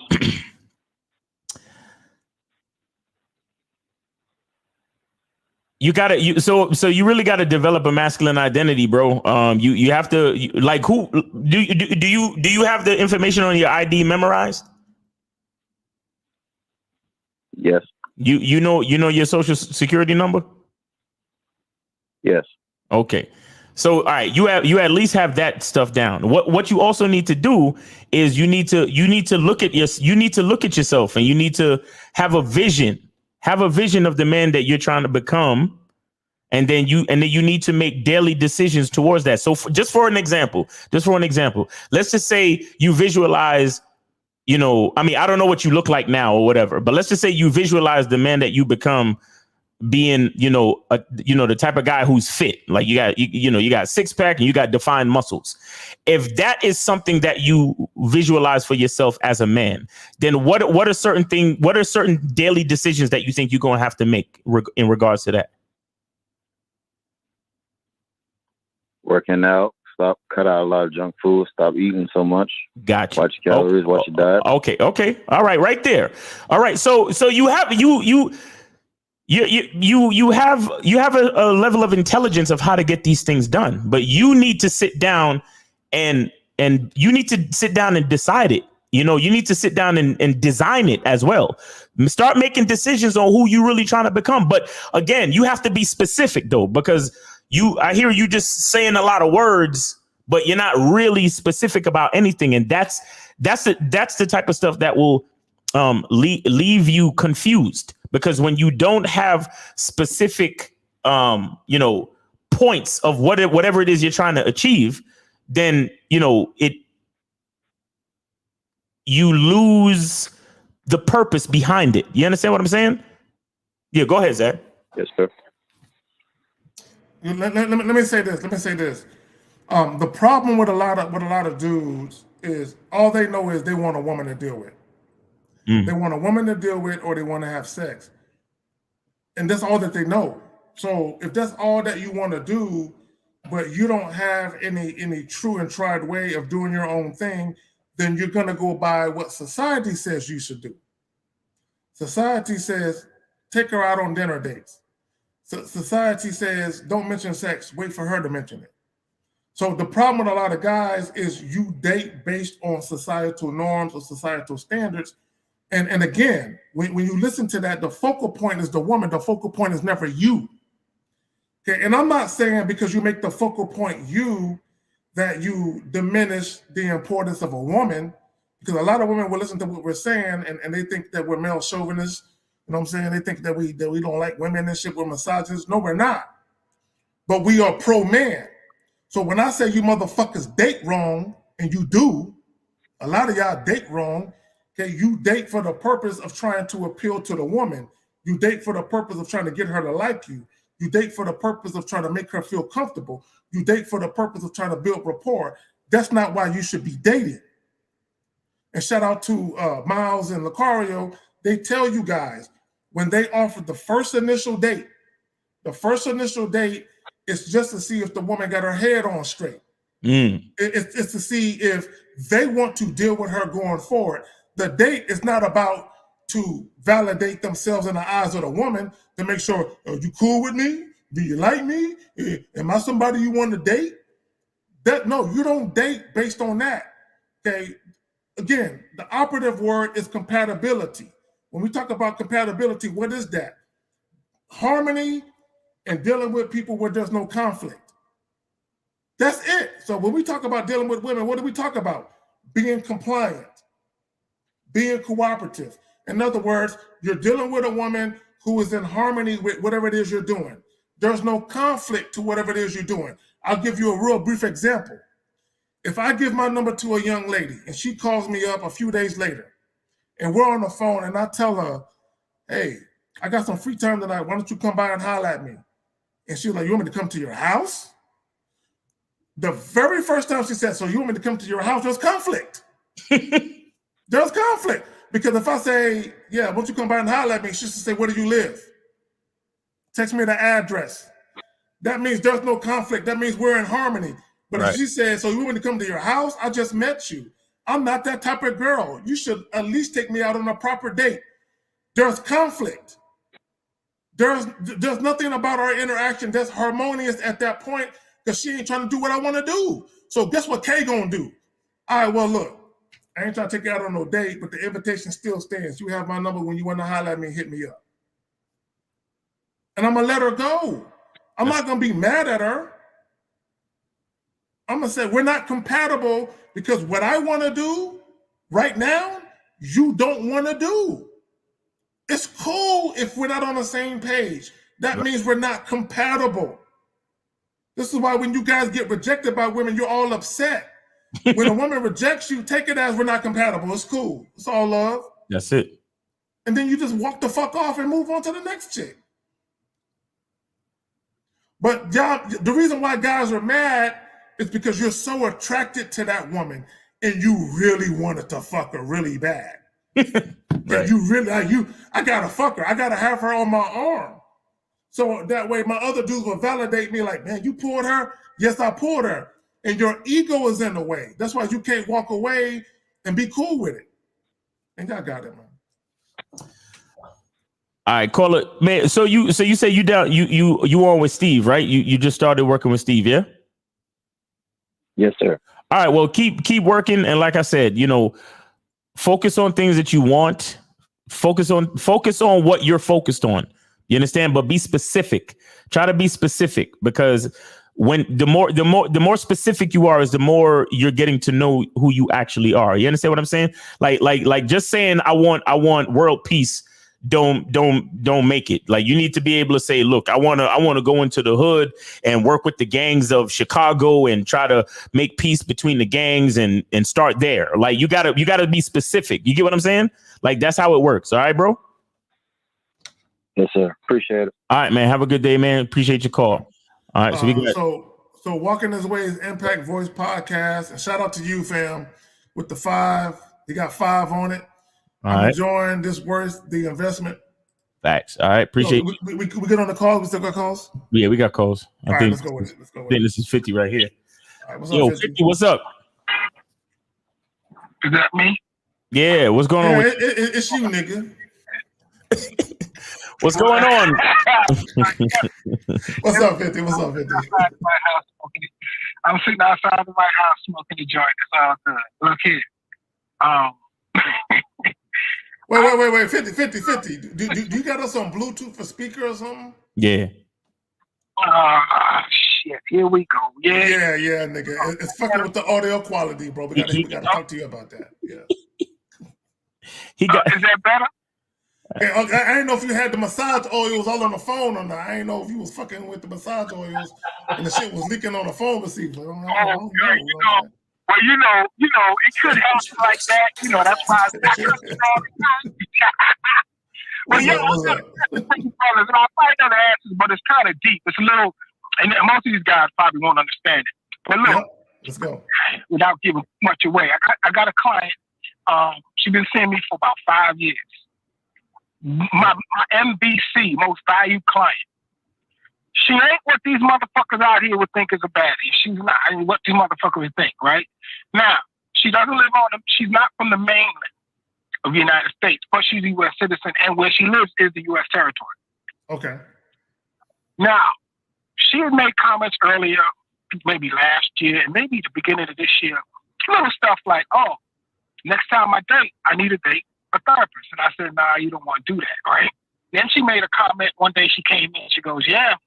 She goes, I thought you left me, Robert. It's like, what are you talking about? Well, because you're my man. I can't cheat on you. I was like, okay, what does this mean? But she was just talking about the service because she loves what I do. Yeah. 5 years, big money. Now, I want to do something where she's from because my dream is to do stuff abroad. And nah, niggas, I don't need a passport to go here, all right? So let's just stop that shit right there, Chad. But I want to know, I need her guidance from where she is, because where she is where I'm looking at starting a business. After all this is done,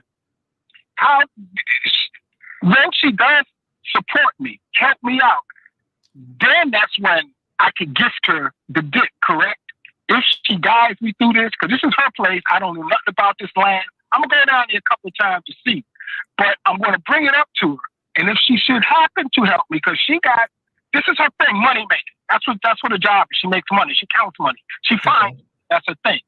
So when should I give her the dick? Because I'm not attracted to her like that, but based on that, I think if she's going to help me, it may become an attraction because she becomes a resource. All right.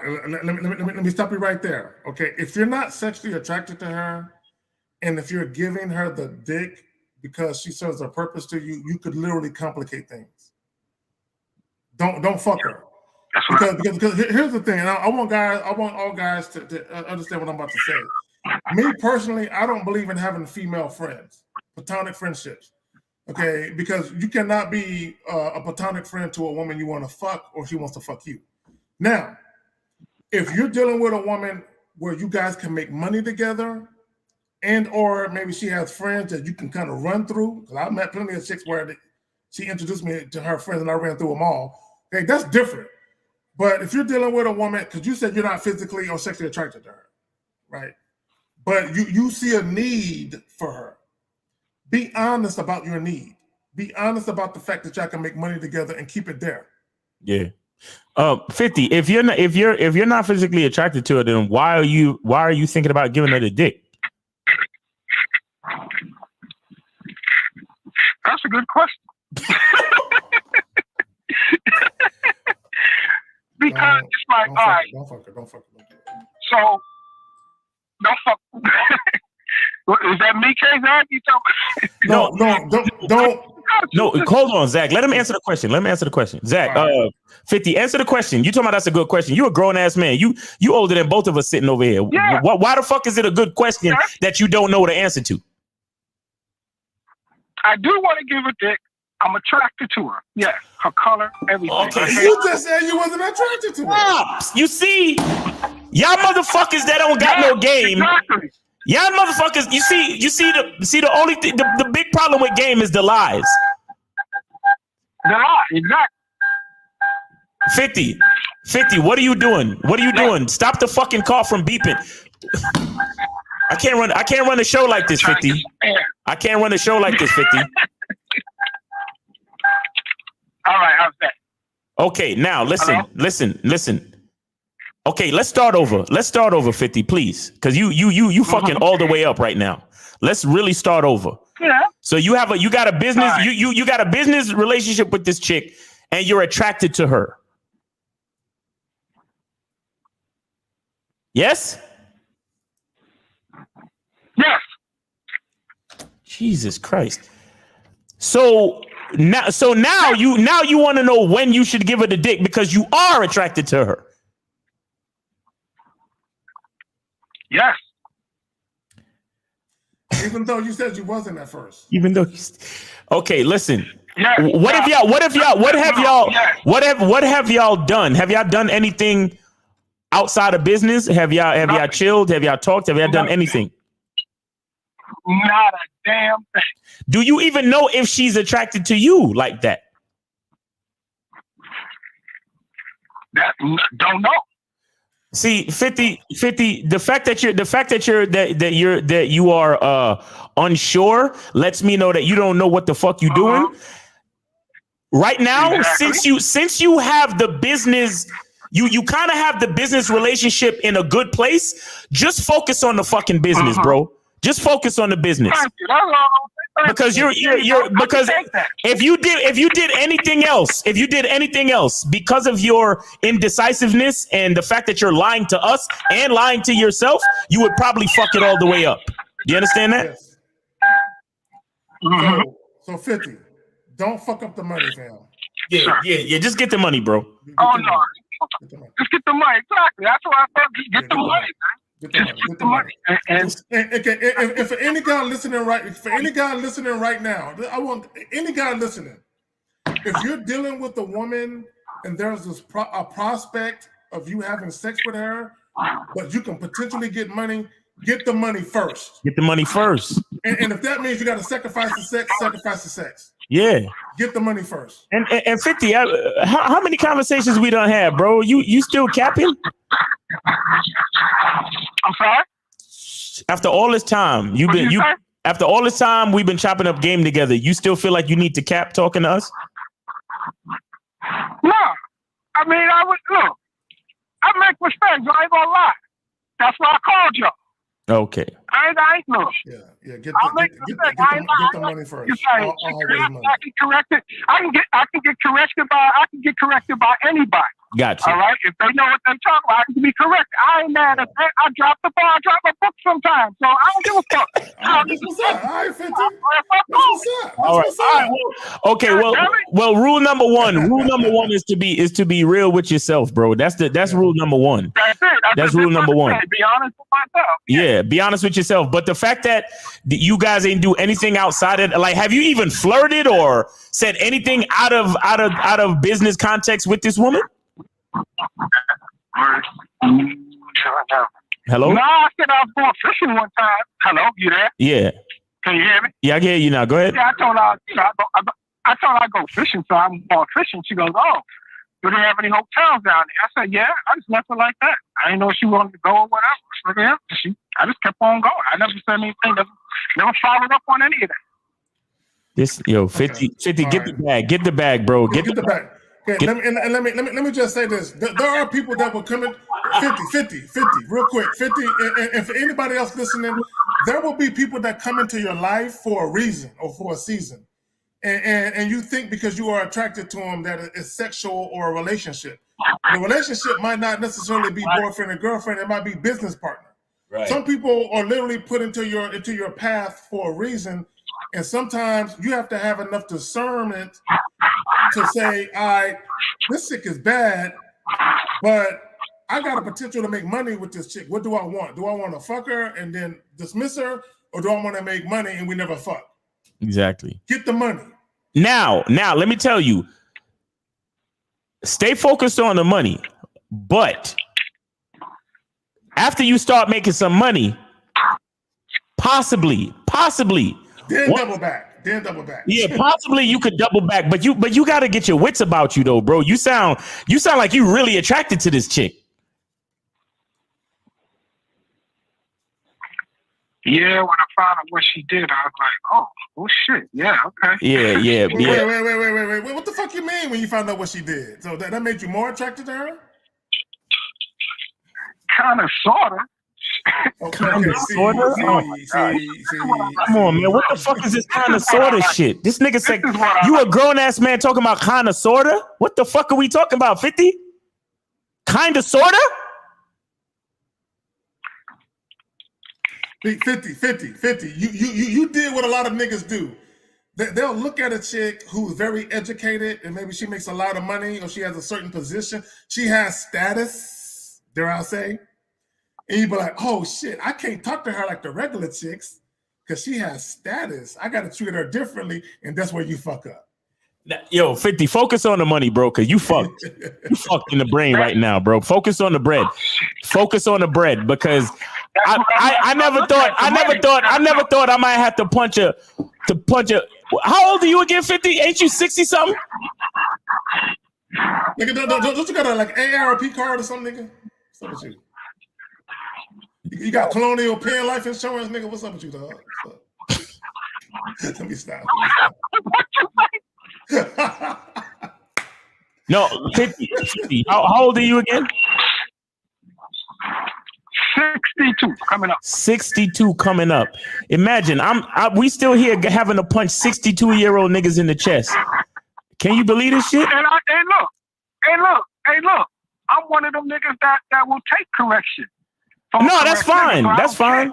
That's fine. I appreciate that. I appreciate that. But I'm just making a point for everybody to realize that the game is for all ages, man. Y'all gotta know this. The game is for all ages, man. Niggas still be fucking up even later on. And that's why I called because I knew what y'all were going to do, but I ain't afraid to put it out there for teaching. There we go. Right. I like that. You know, I because you know what? Because ain't none of y'all niggas, and I love y'all, ain't nobody here mean shit to me. Right.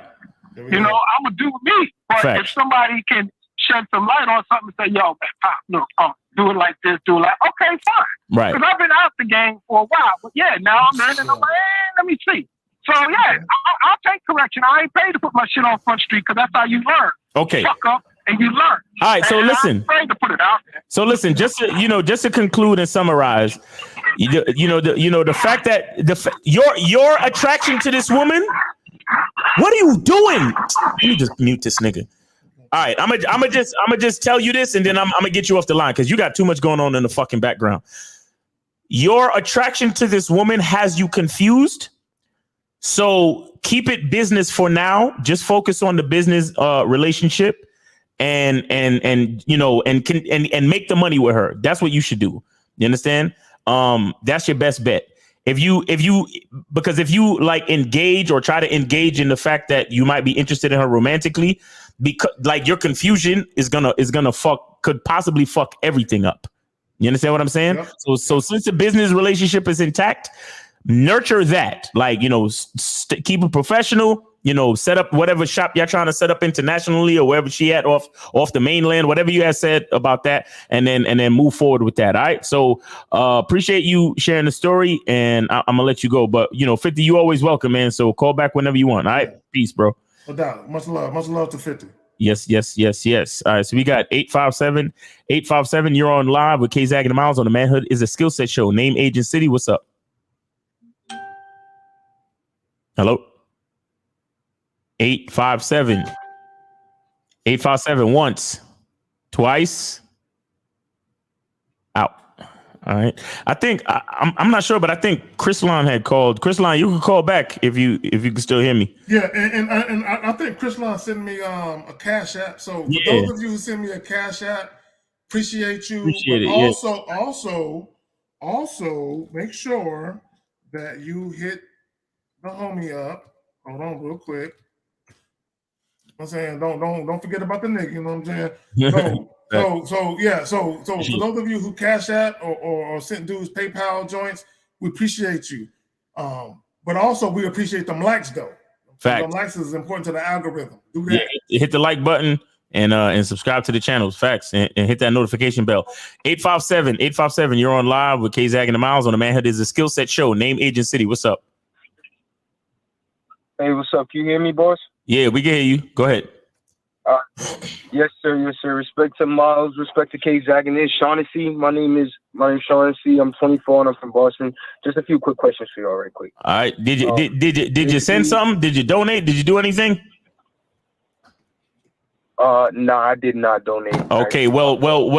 I'm asking you respectfully, man to man. Make sure you do something after we finish the call. Okay. All right, man, I got you. All right. All right, peace. Let's go. All right. Just a quick question though. Basically, so my Instagram, like, I'm trying to be a rapper. That's my goal in life. So basically, I kind of got to portray that on Instagram. So that's why I feel like me trying to bag any shorty on Instagram, they think I'm trying to lead with my money, and that's not what I'm trying to do at all. And I'm just trying to. So should I just like completely stop trying to do the Instagram shit? Okay. Hold on, real quick, because you said something, and I'm kind of confused. You said they think I'm trying to lead with my money. So that means you're doing something, or you're showing women something. Maybe you're showing them a car, you're showing them where you live. If anybody thinks you're trying to lead with your money, what are you showing them? Basically, I feel like it's what they see on my Instagram page. They think it's like I'm trying to lead with money. Okay, what do you show? What do you show? But what do you show on your Instagram page? What do you show? I just show like me, like Trillers, like making like songs with the money in the background, trying to like count money in the camera, just shit rappers do. I'm trying to make it like. Okay, you're caller. So let me ask you a question. And how old are you again, if you don't mind me asking? How old are you again? 24. Okay, so you're young. So I'm not trying to judge you or hold anything against you. So you're making your videos, and do you have luxury automobiles in the frame? Yeah, in a couple of videos. Okay, of course. Do you have jewelry on in your videos? Yeah. Okay. Do you have the big stack of money and shit behind your ear and all that type of shit? Yeah. Okay. And caller, see, this is what guys do. This is what it's kind of like this. I'm gonna give you a parallel so you can understand what I mean.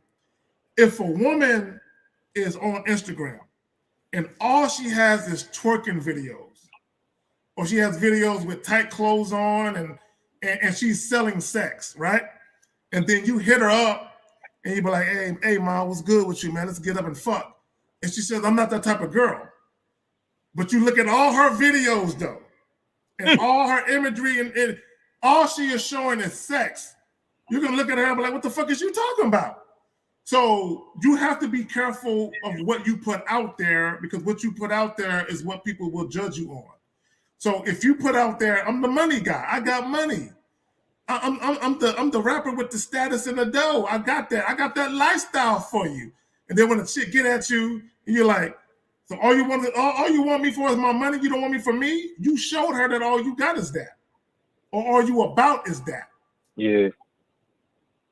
Miles, you got it, man. Nah, I feel. What makes you think you have to do all the stuff you do with the jewelry and the stacks of money? What is that about?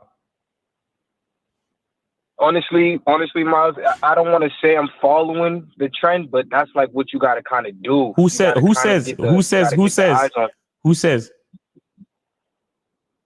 It's just like, I mean, the type of rap style and the type of, you feel me? That's what I don't know. That's what I feel like. That's what's got to go down like that. Oh, so what you're saying is that you're portraying, even in your lyrics, you're portraying a different man than you actually are. So you're trying to keep up with the false image that you write lyrics about. Is that what you're saying? Yo, you hit it right on the top. I'm not even gonna hold you. Well, I got something real serious to tell you, bro. I really don't know if you're gonna make it as a rapper if that's your angle. Yeah, no, that's real. That's real. Yeah, that's real. Yeah, because think about every rapper that actually made it really, really big. There was always something authentic about what they rapped about. So if they rapped about money and being in the street, there was actually in the street and they had money. You know what I'm saying? If they was hustlers, they was actually hustlers, or at least they hung out with niggas that was hustlers and they did hustler shit, but you can look at somebody like J. Cole, like he's literally just a lyricist and he raps about his real life. Like look at somebody like Kendrick Lamar, like he came up around gang shit. He raps a little bit about that, but he also raps about his own creativity and the fact that he's nice at lyricism. You understand? Like look at a nigga like DMX, rest in peace. he rapped a little bit about street shit. He was actually in the street hustling and shit, but he also loved dogs. He rapped about dogs. He rapped about his relationship with God. He rapped about what was real. So you over here trying to follow some type of I don't know, cookie cutter paradigm, thinking that this is what you're supposed to do because you're following some trend. You probably never gonna make it as a rapper, bro. And I'm just being real with you. And I never heard you rap once. But based on what you're telling me right now, if your persona is fake, how can niggas really feel you? Well, let me ask the caller this. Caller, hold on. Let me ask you this. Is your passion, assuming that you have any passion at all, is your passion for rap about the art, or is your passion for rap about the lifestyle you can live to get bitches? I say it got a little to do with both, but it's more so it's the art in it. But not the lifestyle to get bitches, the lifestyle to get money and feed my family off of it. Okay, but here's the problem though. A lot of guys, their motivation to get money is to get bitches. Is that your motivation? Yeah. Okay, so let me help you out. I'm gonna help you out. Earlier, I don't know if you've seen the live stream when it started earlier, but I mentioned resources, like different resources you can use to get women. Yeah. Money, status, your time, sexual attraction, and good sex, meaning you can dick a bitch down good and she still want to come back for more, right? Also masculine leadership. Here's the problem, and here's what guys want to do. This is why when you hear guys talk about the high value man shit, rest in peace, Kevin Samuels, but when they talk about that, what they're trying to do, they're trying to use status and money to attract women. Here's the problem with that. This is the fundamental flaw with that, right? Whatever you use to get women is how they're gonna see you. This is what guys want to do. They want to replace sexual attraction with other shit. And they think if I can use this shit to get women to fuck with me or to fuck me, then I'm good. The only real way a woman wants to fuck with you is she's sexually attracted to you. You don't need money. You don't need jewelry. You don't need a rap video to get women to fuck you if she's sexually attracted to you. But if a woman is not sexually attracted to you, then you can use those other things to kind of reel her in. But when you reel her in with those other things, this is what happens. This is where you get disrespected. This is where you get used. This is where you get sex rationed and bartered to you. This is where you end up in a sexless relationship or a marriage because the woman never really wanted to fuck you. She only wanted to have sex with you because she wanted access to what you can provide. Miles, you got it. Thanks. No, it's fact. So did you have any other questions? Yeah, bro. So basically, nah. So my thing is with that, 100%. Y'all speaking your facts on it, but I was just saying, me putting it up those posts and everything, I don't know if that's what's stopping me from like getting the shorties I want to like really fuck with me. Because right now I'm looking for like something serious, kinda. I'm not looking for the fuck. All right, so okay, let me okay. All right, here's the thing too. Where are you searching for women? Yeah, that's the thing. Like I was in the club with it the other day. I just like where didn't really go too well. Like where are you? Okay, so where do you actually spend most of your time?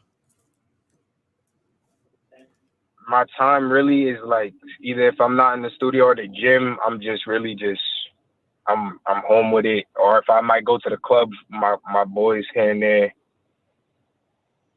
So you don't have an interest, like you don't other than the music, or you don't like go any place else, like you don't go to the bookstore, you don't take walks in the park, you don't do anything different. Like you literally sound like the average nigga. Like you really literally sound like the average nigga. Like I actually feel sorry for you hearing how your life is set up right now. Like you go to the studio, then you go to the club with your boys, or you just be at home chilling. Like you have nothing. You have nothing nuanced about you. There's nothing specific or unique about you, homie. Yeah, no, I feel that.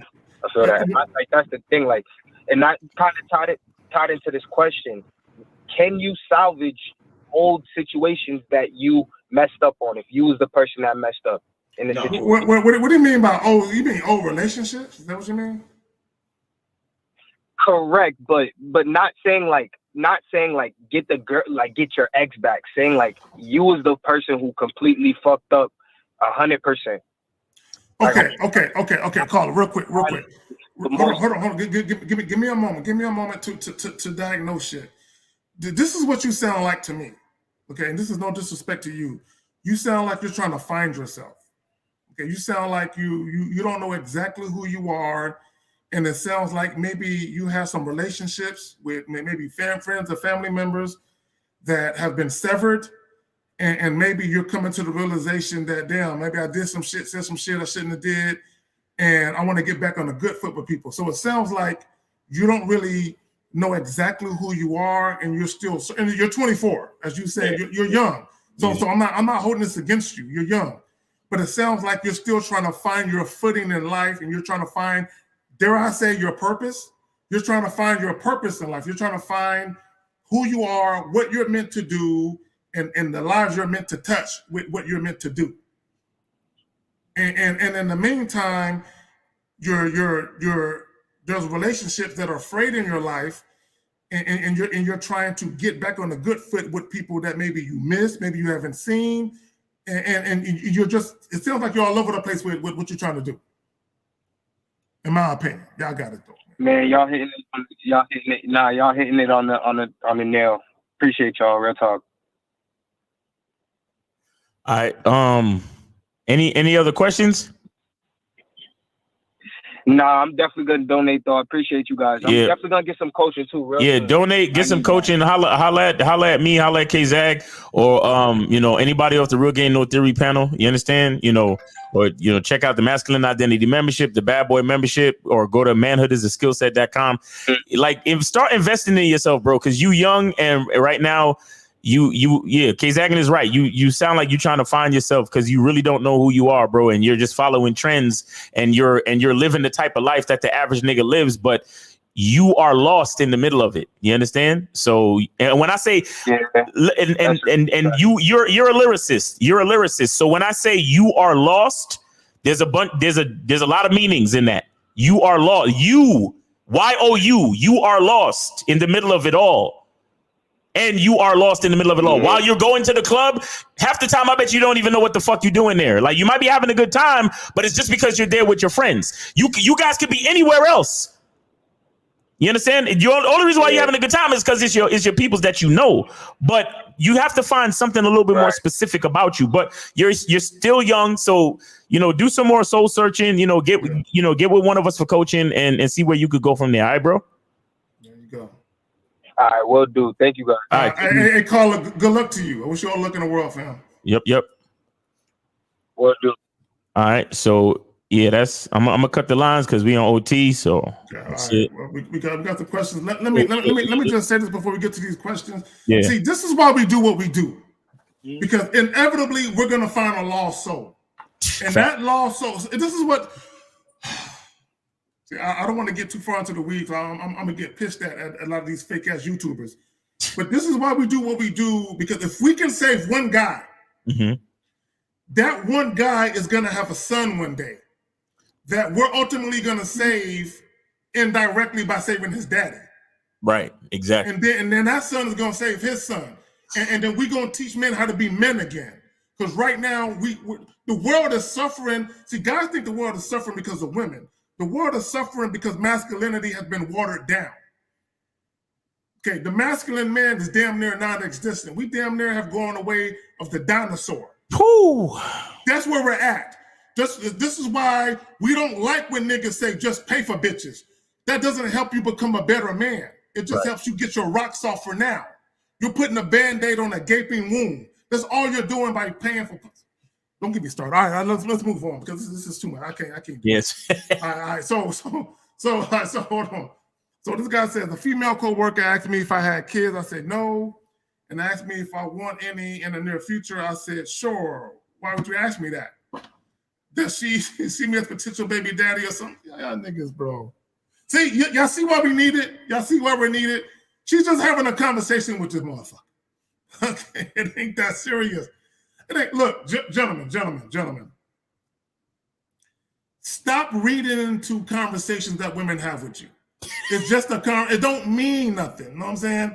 I mean, it could mean something, but if you want it to mean something, then you should set up a situation to where it means something. Right. And shout out to the Dangerous with the $5 super chat. Oh, see that. He says, "A good game saves lives of men and women. Salute to you both."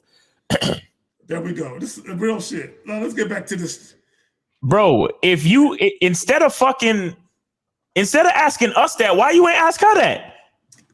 She coming up to you talking about you want to have kids. You be like, well, you trying to fucking have some kids? That's what you should have asked her, bro. Okay, real quick. Let me share something with the audience. Miles, you know, I share some shit with you in the clique about a situation I had where I was jumping in bitches' pictures and shit. I share some shit with you.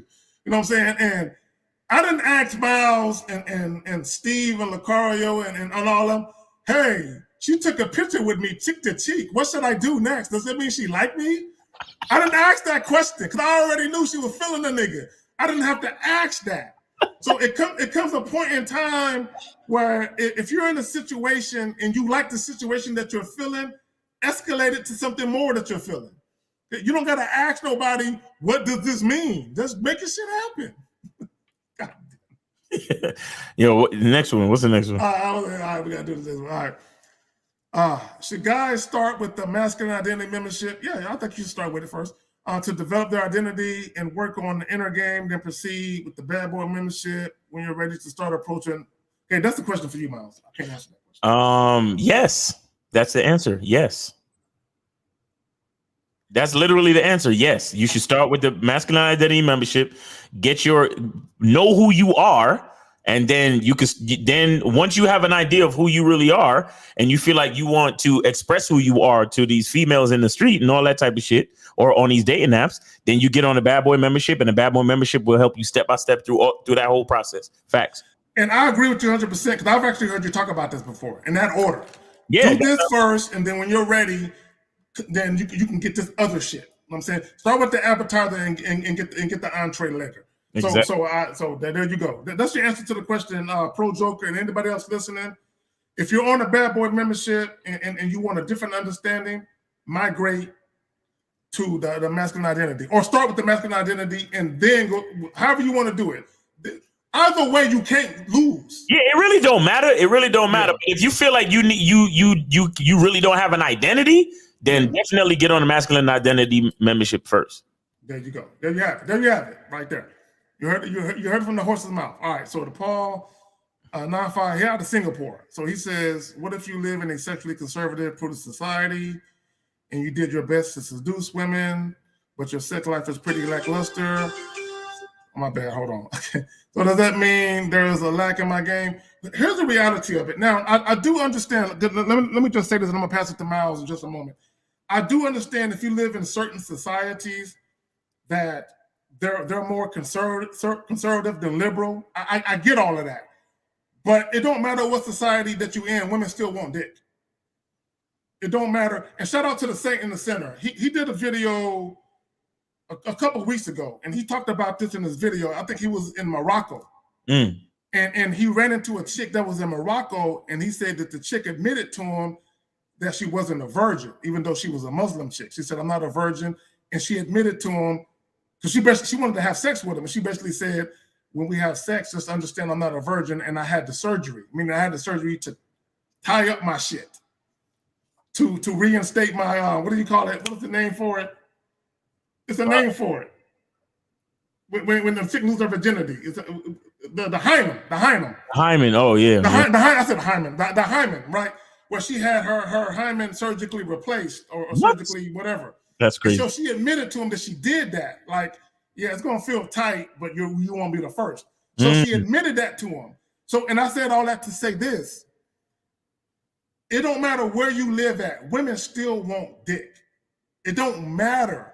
But when you live in a certain society, women are going to act a certain way based on how society is based. So when society is more loose, women are going to act a certain way. Like Western society, American society, we're more, now even though we're very judgmental, we're more loose. And you can see this based on the female rappers and what they rap about in their videos. We're more loose, right? So women across the world want dick, they want sex, but based on their society and based on the strength of the men in their society, they're going to tread lightly. Which is why you will have women that will pretend that they're virgins. Where in America, ain't nobody trying to pretend. They're like, I'm fucking, what's up? What you trying to do? Okay, but anyway, what's up, man? Go ahead. But what I will say, because I'm looking at his picture, and if his picture is real, that means he looked like he might be from one of the Middle Eastern countries. Oh, he's from Singapore. Singapore? Yeah. Okay. Well, I mean, I don't know what it is in Singapore, but you also have to be sure of the, the laws and social traditions, like, the culture, because you don't want to get yourself in trouble. Because some of these countries, they don't take certain shit lightly, bro. You know what I'm saying? So if you want to be the one to go around fucking all these different chicks and this, that, and the third, you never know. Like it might be something that they don't fuck with. You understand? Like in certain countries, women get stoned for being promiscuous, and they get stoned to death for being promiscuous. In Middle Eastern and Yemen and Saudi Arabia and them countries, they don't play. So if you in a country like that, these women are probably saying no to you out of fucking, out of threat for their life. Like, you know what I'm saying? So, but again, I don't know. Singapore, I don't know what's going on in Singapore, but you think about it, because they speak Portuguese, which is what Brazilians speak, which is Portuguese. So it's pretty much the same type of shit. Oh, well, ultimately, if you can't get women to fuck with you, then you just haven't found the women that like you. You understand? So you still gotta play the numbers game. You still gotta work on your approach. You still gotta work on your overall identity and be comfortable with yourself. Because what even within this question, what I'm hearing is that you're still blaming society for your lackluster sex life, so to speak. You understand what I'm saying? Like the whole point of this mindset of understanding masculinity, masculine identity, leadership, game, and everything therein is to understand what you're responsible for and to understand how you can move strategically to get the type of shit and then get the type of results that you want. You understand? So if you're not getting the type of results that you want, then that means there's something missing from your toolbox. You understand what I'm saying? There you go. And let me just say this about sexual conservatism. Sexual conservatism is a farce. It's bullshit. Okay. And the reason why I say it's bullshit, and don't take my word for it, do your research. Back in the late 1800s, right? The late 1800s, there was a law that was passed talking about polyamorous relationships, meaning if the government found out, our government found out that you were living in a household as a man with 2 or more women, and you was fucking all of them, you could go to jail. You could go to jail for that. And if the women didn't testify against you, they could go to jail. There are literally laws, look it up. There are laws when they talk about polyamorous and polygamy. There were laws on the books where they criminalized it. Why would they criminalize it? Because it's a personal choice if you want to live your life that way. Okay, they criminalized it because they understand that monogamy is bullshit.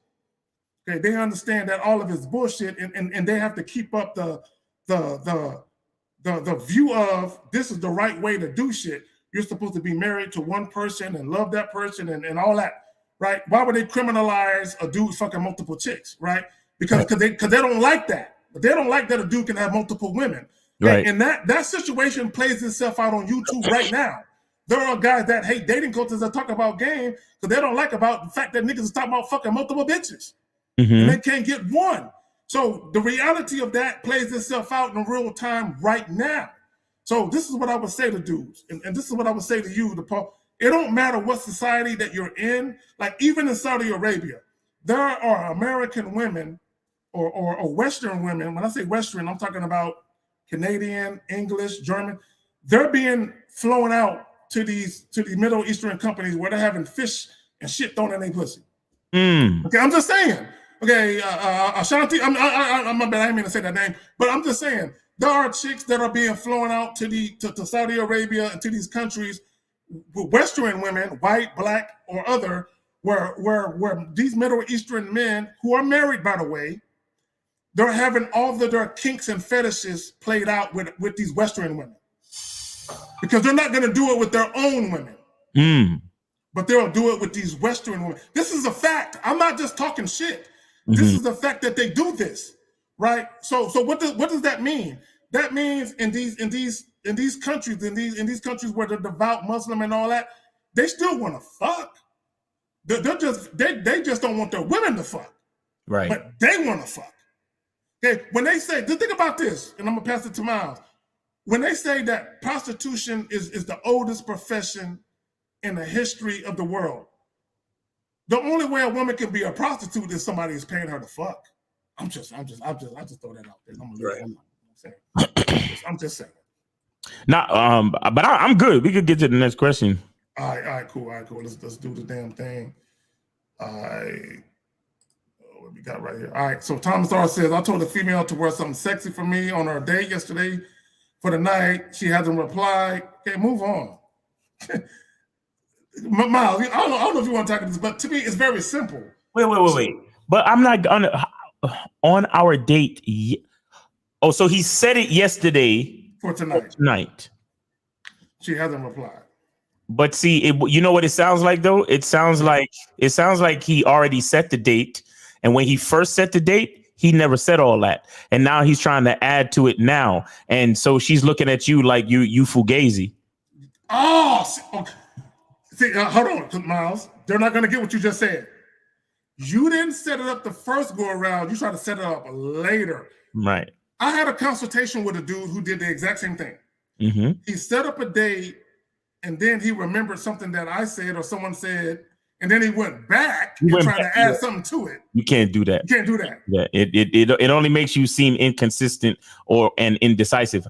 And Thomas R., if this is the first date and you're not really the type to really understand what you're doing, I wouldn't even do that for the first date. Like the telling her what to wear type stuff is better suited for the second date. Once you understand that you know how interested she is, the vibe between you and her and all that type of shit. So if it's the first date, you know, you may have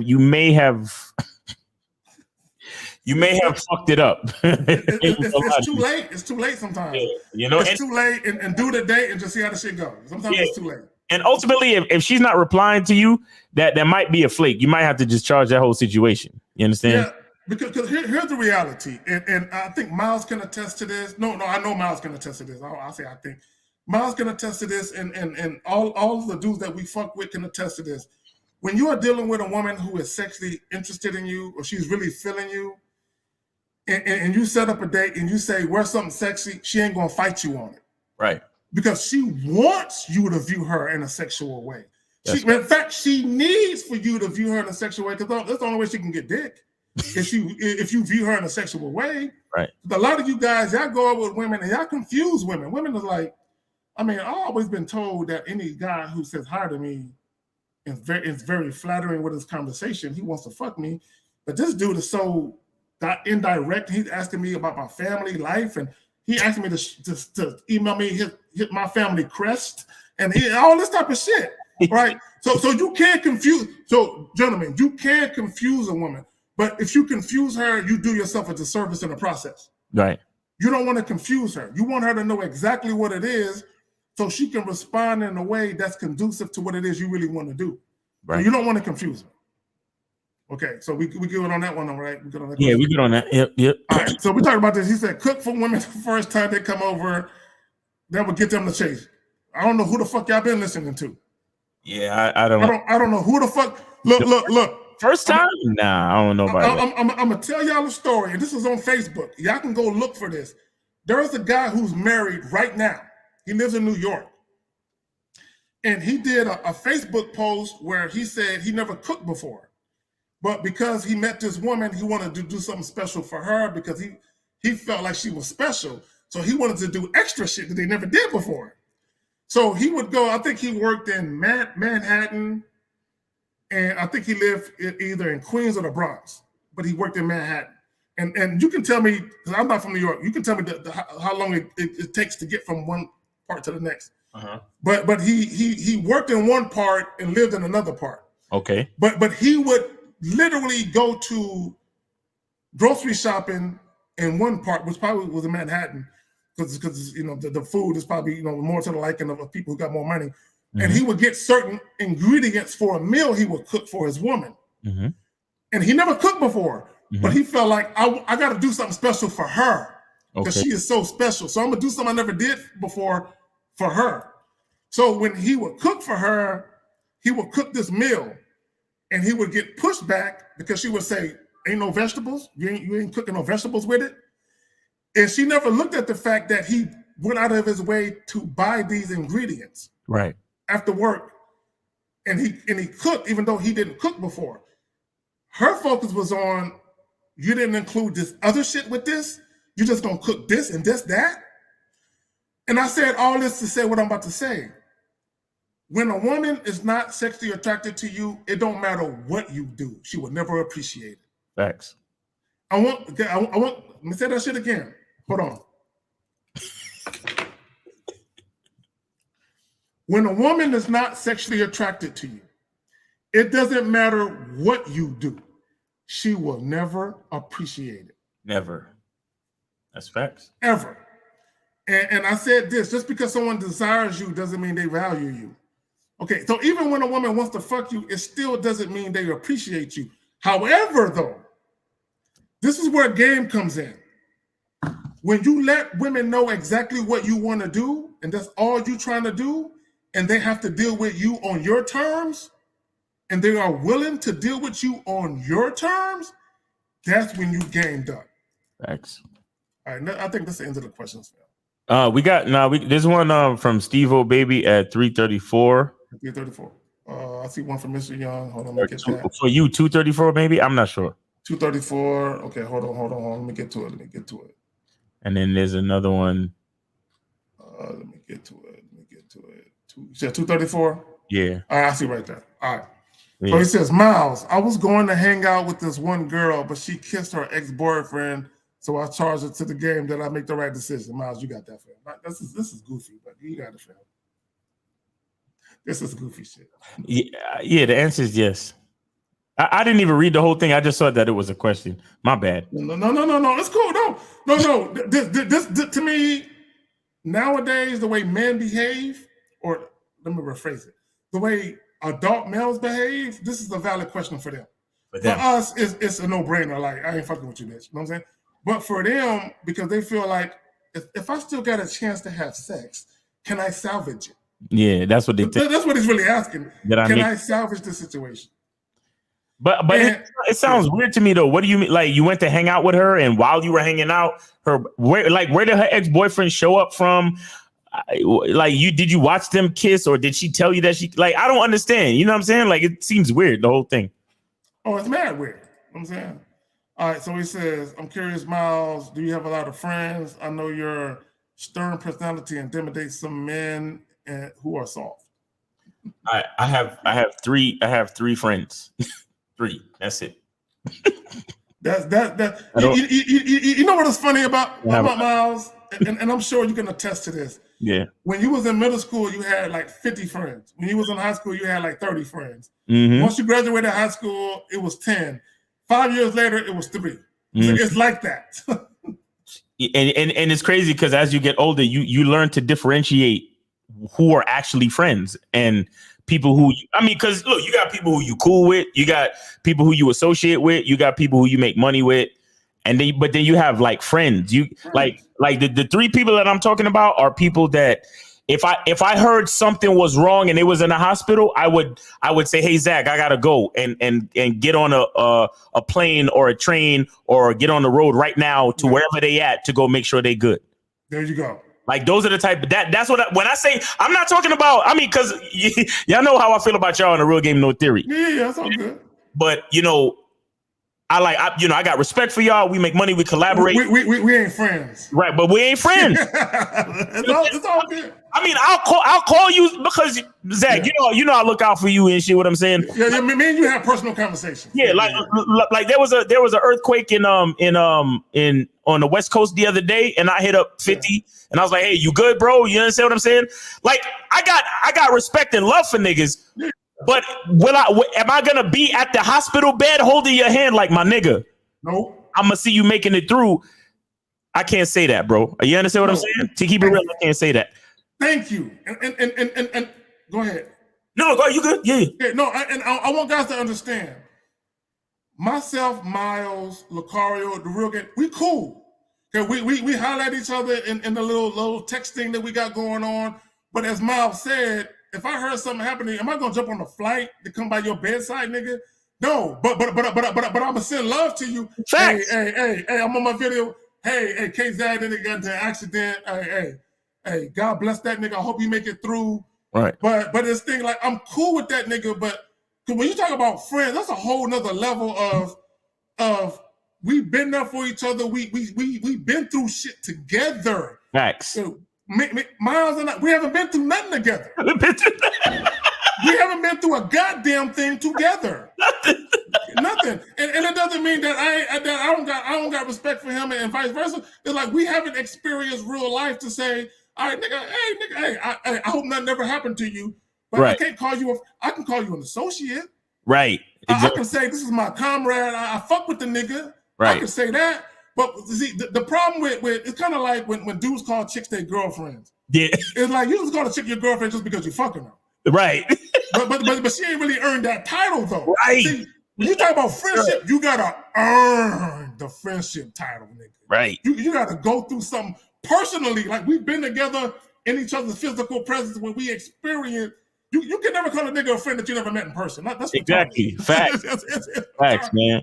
And for the second part of his question, he was like, I know your stern personality intimidates some men. Go back to it. That's a fact. That's a fact. You know, I got there's some dudes who I was friends with for a long time, and after they met a certain type of woman, I don't hear from them niggas no more because from what I gather, it's the woman who letting them know, hey, if you can't associate with him no more once you dealing with me. And then a lot of dudes fold. You understand? You know, dudes like I know cats who I told them not to marry a bitch. And they ended up marrying the bitch, and then they ended up divorcing the bitch and paying child support and everything.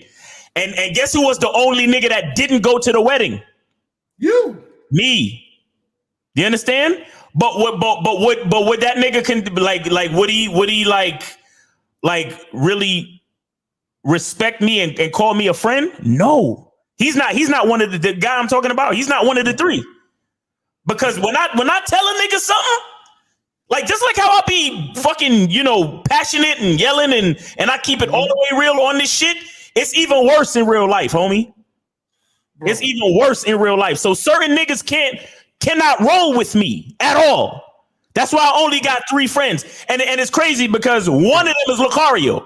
Everybody already know that, but yeah, go ahead though. So the other 2, it's other 2 niggas that me and them through thick and thin, no matter what I've ever said to them, no matter if I ever yelled or anything like that, they know me. So they know the love that I have for them. And they know that when I say something, it ain't disrespect. It's not like these dumb niggas on YouTube talk about, oh, Miles, you over here disrespecting young black men. Blah, blah, blah, blah, blah. No, none of my friends would ever say that. Why? Because they know who I am. And they know that when I say something, I'm not capping. I'm not just saying it to insult you. I'm not just saying it because whatever. No, I got real feelings for niggas. Yeah. Okay. So when I say something, they understand. And it's only 3 motherfuckers on this planet like that in my, in my personal circle. You get what I'm saying? Because I've had more friends, but niggas fell off. Bro, I had one nigga fall off because me and him, he introduced me to this girl. Now, mind you, I never knew him for a long time. Mm-hmm. He introduced me to the girl, and then the girl said to me, how do you know such and such? And I explained to her, I said, me and him is cool, but we ain't grow up together. So he ain't like my homie like that. Right. And that's all I was doing, explaining the truth to her. So, and then, like, and I used to hear from this nigga from time to time. So I called him up one day. I was like, yo, what's up, man? It's been a minute. I haven't heard from you. Everything good? Blah, blah, blah, blah. And the nigga told me, yo, I don't fuck with you like that. I don't know why you calling me. And I said, bro, what happened? He was like, yo, such and such girl told me what you said. And you ain't have to say that, bro. You ain't have to say that. It's enough pussy out here to go around for everybody. And I said, bro, what did I say? And then he was saying the fact that I told her that we didn't grow up with each other like that. He got emotional behind that.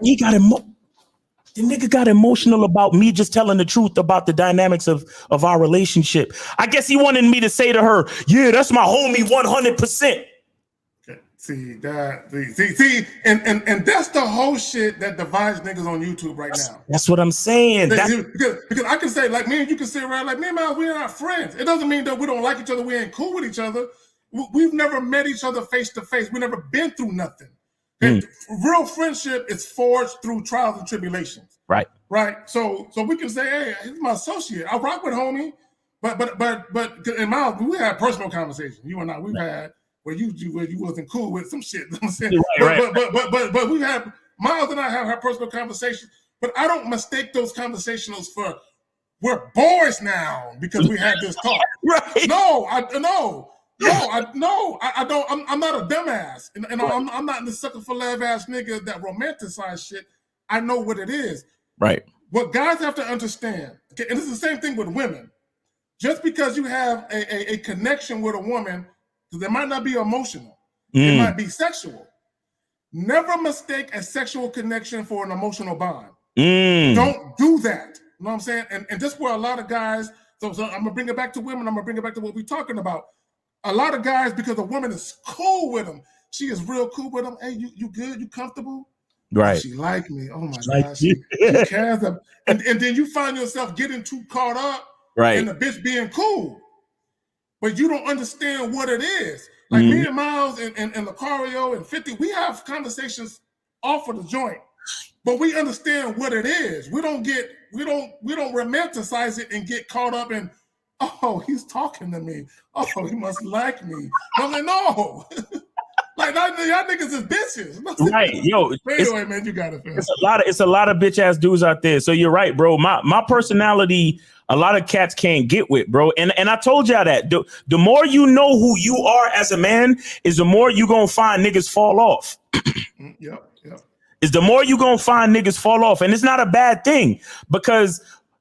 When you young, like K-Zad said, you young, you got 50 friends. You get a little older, you got 30 friends. You get a little older, it's down to 20 and then 10. Then you realize it's like only 2 or 3 niggas that I would actually like fuck with, like that, like take a bullet for, like give my kidney to so they can live a little longer type shit. Yep. You kidding? You see what I'm saying? Like, come on, man. So friendship is when you're real to yourself. You have to keep it real with the people that you love.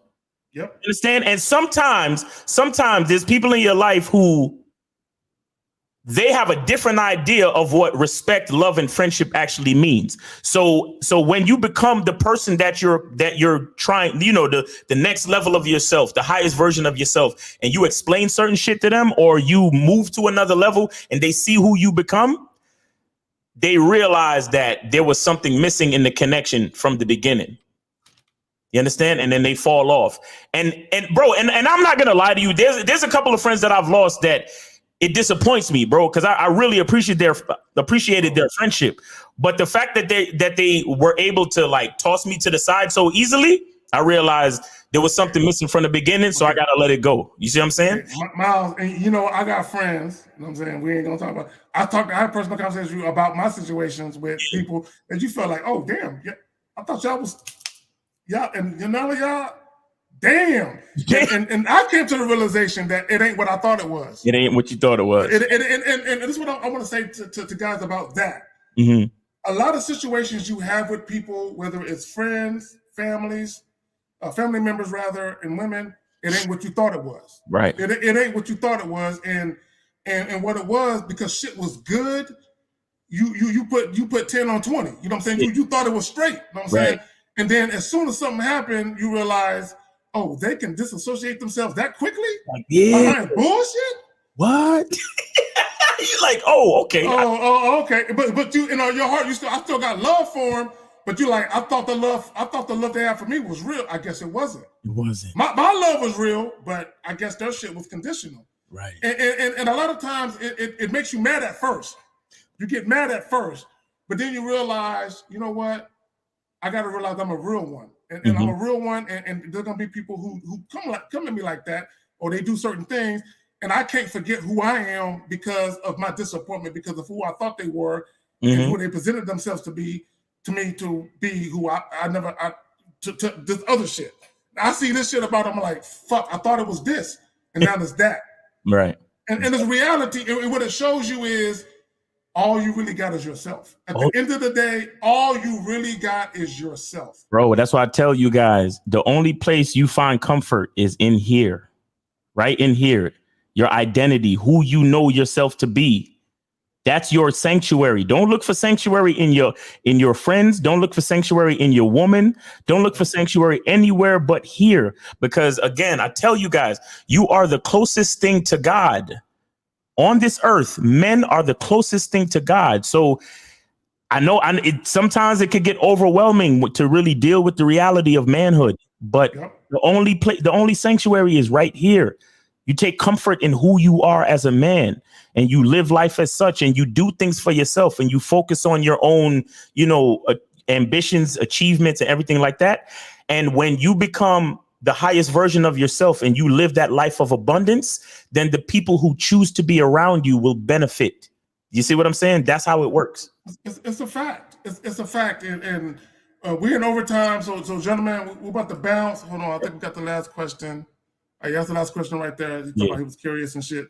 Yeah. So Miles, you want to plug anything before we get ready to get out of here? Yeah, once again, man, masculineidentitymembership.com and badboymembership.com. Make sure y'all go over there and check out the programs. And also check me out on YouTube Live Monday morning around 9:30, 10 o'clock. I'm going to be doing my, because I used to do it on Instagram, but they kind of shut me down over there. So I'm going to be doing YouTube, my nature walk game. I'm going to be doing that on YouTube Live Monday morning. So go to my YouTube channel, subscribe, and hit the bell to get all notifications so you know when I'm coming on in the morning. Okay, and let me just say this in closing about the title. Your lack of game is why your sex life sucks. Here's the problem, okay? And I want guys to understand this in closing. What you introduce to women in the very beginning, it sets the precedent for what will come in the future. Facts.